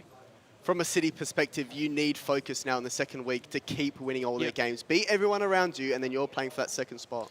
Yeah, as we said, it's only the top 2 from each of the 5 teams in the group that will be going through to the knockout play. The other good thing that these teams have, maybe ones that haven't done so well today, is they've got 4 weeks, haven't they? 4 weeks to go away to look back on this, and also the game's going to change. The new players going to drop into the game. A lot will happen in those 4 weeks. Well, not only the promos that will be upcoming, there's probably a patch upcoming as well, which might suit one of the particular teams. And as well as that, I mean, when I spoke to Marcus, he said he's going to fly over a lot earlier. They're going to boot camp sort of more efficiently with him behind them, because it is important to have a coach there who knows exactly your strengths, your weaknesses, what you want, what you don't want. That's the thing with these group games being so far apart. We will have a patch, and it's not the first time we would have seen someone or a team be so dominant on a particular patch, and then the next tournament comes along and they're not as good. So although FOKUS have got themselves in a great position today on 10 points, stranger things have happened. Well, we said that we might not see an unbeaten team in the EA Sports Cup. It's only taken week 2 to see that come to fruition, and there you have it. It will be FOKUS of Germany ending today with an impressive 10 points on the board from 12. They have been the most convincing team so far on paper in this EA Sports Cup, and they'll fly back to Germany tomorrow. Very happy indeed. What a performance from FOKUS, Clan. I think a few mistakes creeping in for Manchester City set this game away inside the first half. A promising second half performance. They came out, they showed that this result didn't hamper their mental state too much, and they'll bounce back, I'm sure, in 4 weeks' time. Like I said, barring that first half of that game against FOKUS, Man City have a lot of positives to take away from the day. And like you said, Marcus will come over a bit earlier next time, go back to the drawing board, get that boot camp in, and it's all to play for. And look, there's points on the board, as we said. Maybe not the points they would have wanted. Lots to learn, lots to take. Man City, FOKUS, PSG, Heretics, and of course, Ajax will be back here in London in 4 weeks' time. This EA Sports Cup has got so much to give us still. Jamodo, thank you so much for joining us and flying over from the other side of the world to be part of this EA Sports Cup. Thanks for having me, boys, and I'll look forward to tuning into the next one. Carl Walker, it's over to you for the final time of the reaction here in week 2. Thank you, Brandon. Thank you, Jamie. Thank you, Richard. Incredible game. DullenMIKE, come on over. I know you've got tweets to send out and the world to show that you are incredible. A dominant display from both of you today. 10 points from a possible 12. What a way to see out the evening as well with that game. How are you feeling? Obviously, we're feeling pretty good. I mean, it shows that hard work pays off. We just had a boot camp last few days, really worked on our 2v2 skills, and obviously we are pretty glad that it worked out. So coming into today and coming into this tournament, you've said the hard work there, being in that boot camp. It's obviously that you've been putting in so much work as a team. You've had to adapt because in recent years, we saw that video, me interviewing you a few years ago in Bucharest. You've had to adapt that gameplay. How have you had to do that in today's gameplay and coming up against today's opponents? Obviously, we had to adapt because we are now playing a 5-back formation, so we had to study all the runs of the players, especially in the front, and especially in 2v2 you can manually do the runs, so that's what we focused on, and obviously we're happy that it worked out. You wouldn't have heard it in here, but in our little room backstage, Mike LaBelle was waxing lyrical, all right? He was saying, DullenMIKE, he's putting combinations together that nobody else is doing. How confident are you feeling coming into this game? Obviously, it's 2v2, so you've got a team, you're a partnership, but you look like you're on fire. Yeah, I mean, obviously you've seen the goals, so obviously I'm pretty confident going into this. Worked on my skills, especially in the box. I know it's not my best trade from the last few years, but I especially worked on those skills, and obviously it's great to see those goals. It definitely is. 10 points from a possible 12 for these guys right here. Incredible stuff from Team FOKUS. Rachel, Jamie, and Mike. What a day it's been. What a day it's been. And DullenMIKE obviously working with his skills in the off-season. That is paying dividends right there. I mean, it's been an interesting day again. A great day for FOKUS, sitting top of the pile there with 10 points. The only team to go unbeaten from last week and this week, and obviously have scored the most goals this time out. Can you, and we were just talking about this with Mike, can you see this vein of form continuing next time? Will people start to realise how they've been playing? I do believe so, only because DullenMIKE, in previous FIFAs, mostly 1v1, has shown he can do it on any version of the game, any patch of the game. So I think getting himself and Musti into this strong position, I think they'll carry on from this. And it's got to be said, they only need maybe one more result to definitely get out of the group. Getting 10 points here, and they really should have 12 points. They outplayed HERETICS in that matchup. They hit the post a couple of times, but it ended up a 0-0 draw. But one more result, and they're pretty much through just because they're taking points off somebody else. They'll be at 11 or 13, and it's a wrap, and they're moving on to the next stage. Well, 13 points could see them go through. We'll have to wait and see how that plays out. Let's just quickly remind ourselves of the scores on those two matches. And yeah, FOKUS 4-1 over Man City, the same actually scoreline as they defeated PSG as well earlier on in the day. And then AJAX and PSG could not be separated, another point each. It was 1-1 after full time. And this is just confirmation then of the group standings in Group D. FOKUS, as we mentioned, 10, AJAX and PSG 5, slightly unexpected possibly for PSG, and then HERETICS 3 and Man City 2. It's got to be said, though, it's a quick flip here. It's really four teams most likely playing for that second position. But if PSG were to go up against Manchester City, for example, and City wins, they directly swap in the rotational, they're now drawn even. But that's what I think is going to happen. And like I said earlier as well, different play styles play against different people. They'll be picking up results against each other. And sometimes you're a slower starter. Some guys are early guys that really get into the game and they grind the game. I think DullenMIKE showcased that here. We just looked a little bit crisper, a little bit better, read the game a little bit faster than the other competitors. Apart, though, from FOKUS, who else is cohesively strong? I said earlier as well, I think FOKUS and AJAX were the teams to watch today. AJAX, if they got the win in that last game, they would have pulled away a bit, but drew in the end. I think if they come back stronger on that second day, they'll be in that spot as well. We'll have to wait and see. A couple more weeks to go for them just to iron out any creases in their game before we get to see them again. Something new this week, though, Mike LaBelle, he's got goal of the week as well. You've been kind of working away behind the scenes to bring us this, Mike. I was in the back room. We're going to have 5 of these goals of the week. And at number 5, you might have saw it in the last game. It is a corner kick. It's just a gorgeous finish here from Ruud Gullit. First time, forget about it. Goalkeeper movement, not a chance. Not today, not tomorrow. As you see another one of these beautiful deep chip through balls. And if you had the entire play here, almost everyone touched the ball, which was so impressive. If you remember this live, you see a couple step overs there. Just a tap in, but I think everyone touched the ball in that build-up outside of maybe the left winger. So the overall play was gorgeous. You see the outside of the boot, the Trivela. More and more of that will be on display. And as we get towards the tippity top, and you might have an idea what's coming. Look at this finish though for Manchester City. Ginola unleashes, and easily my favorite goal of the day. Ruud Gullit, extra pass, Pele. Watch me work inside the box. New skill move, that heel to the ball roll. It is gorgeous. You reach, I teach, and the center back does not stand a chance. Get out of my house. That is where Mike LaBelle comes alive when he gets to describe all these amazing goals. I love the little package you did there. Did you agree with Mike? FOKUS with the number one goal? I was about to say, where's one of the FOKUS goals? And it was the best. It delivered! It was the best. I'll give you that one, Mike. You've done well. It was the best of the day. It had to be done. Okay, well, we've had 10 teams already in action. We have 5 more coming next week. And I'm actually going to say this is probably my favourite lineup. We have some stacked names coming your way. We have a former world champion. We have 2 semi-finalists from the summer at the World Cup. We have a quarter-finalist. I mean, we have everybody, don't we? Let's go MGCF. We've got Crepaldi and Barreto there. There'll be some dancing from those Brazilians. We've got Excel, obviously Tom and Gorilla. We've got Team Hullet, Ninjas in Pajamas, the same lineup again there, Levy and Olalito. I mean, it's stacked. I don't even know where to go with this one. And what's crazy is the only world champs out of the collective, really, when you're looking at Jackson and Maxi, I think they might be the least favored in the group.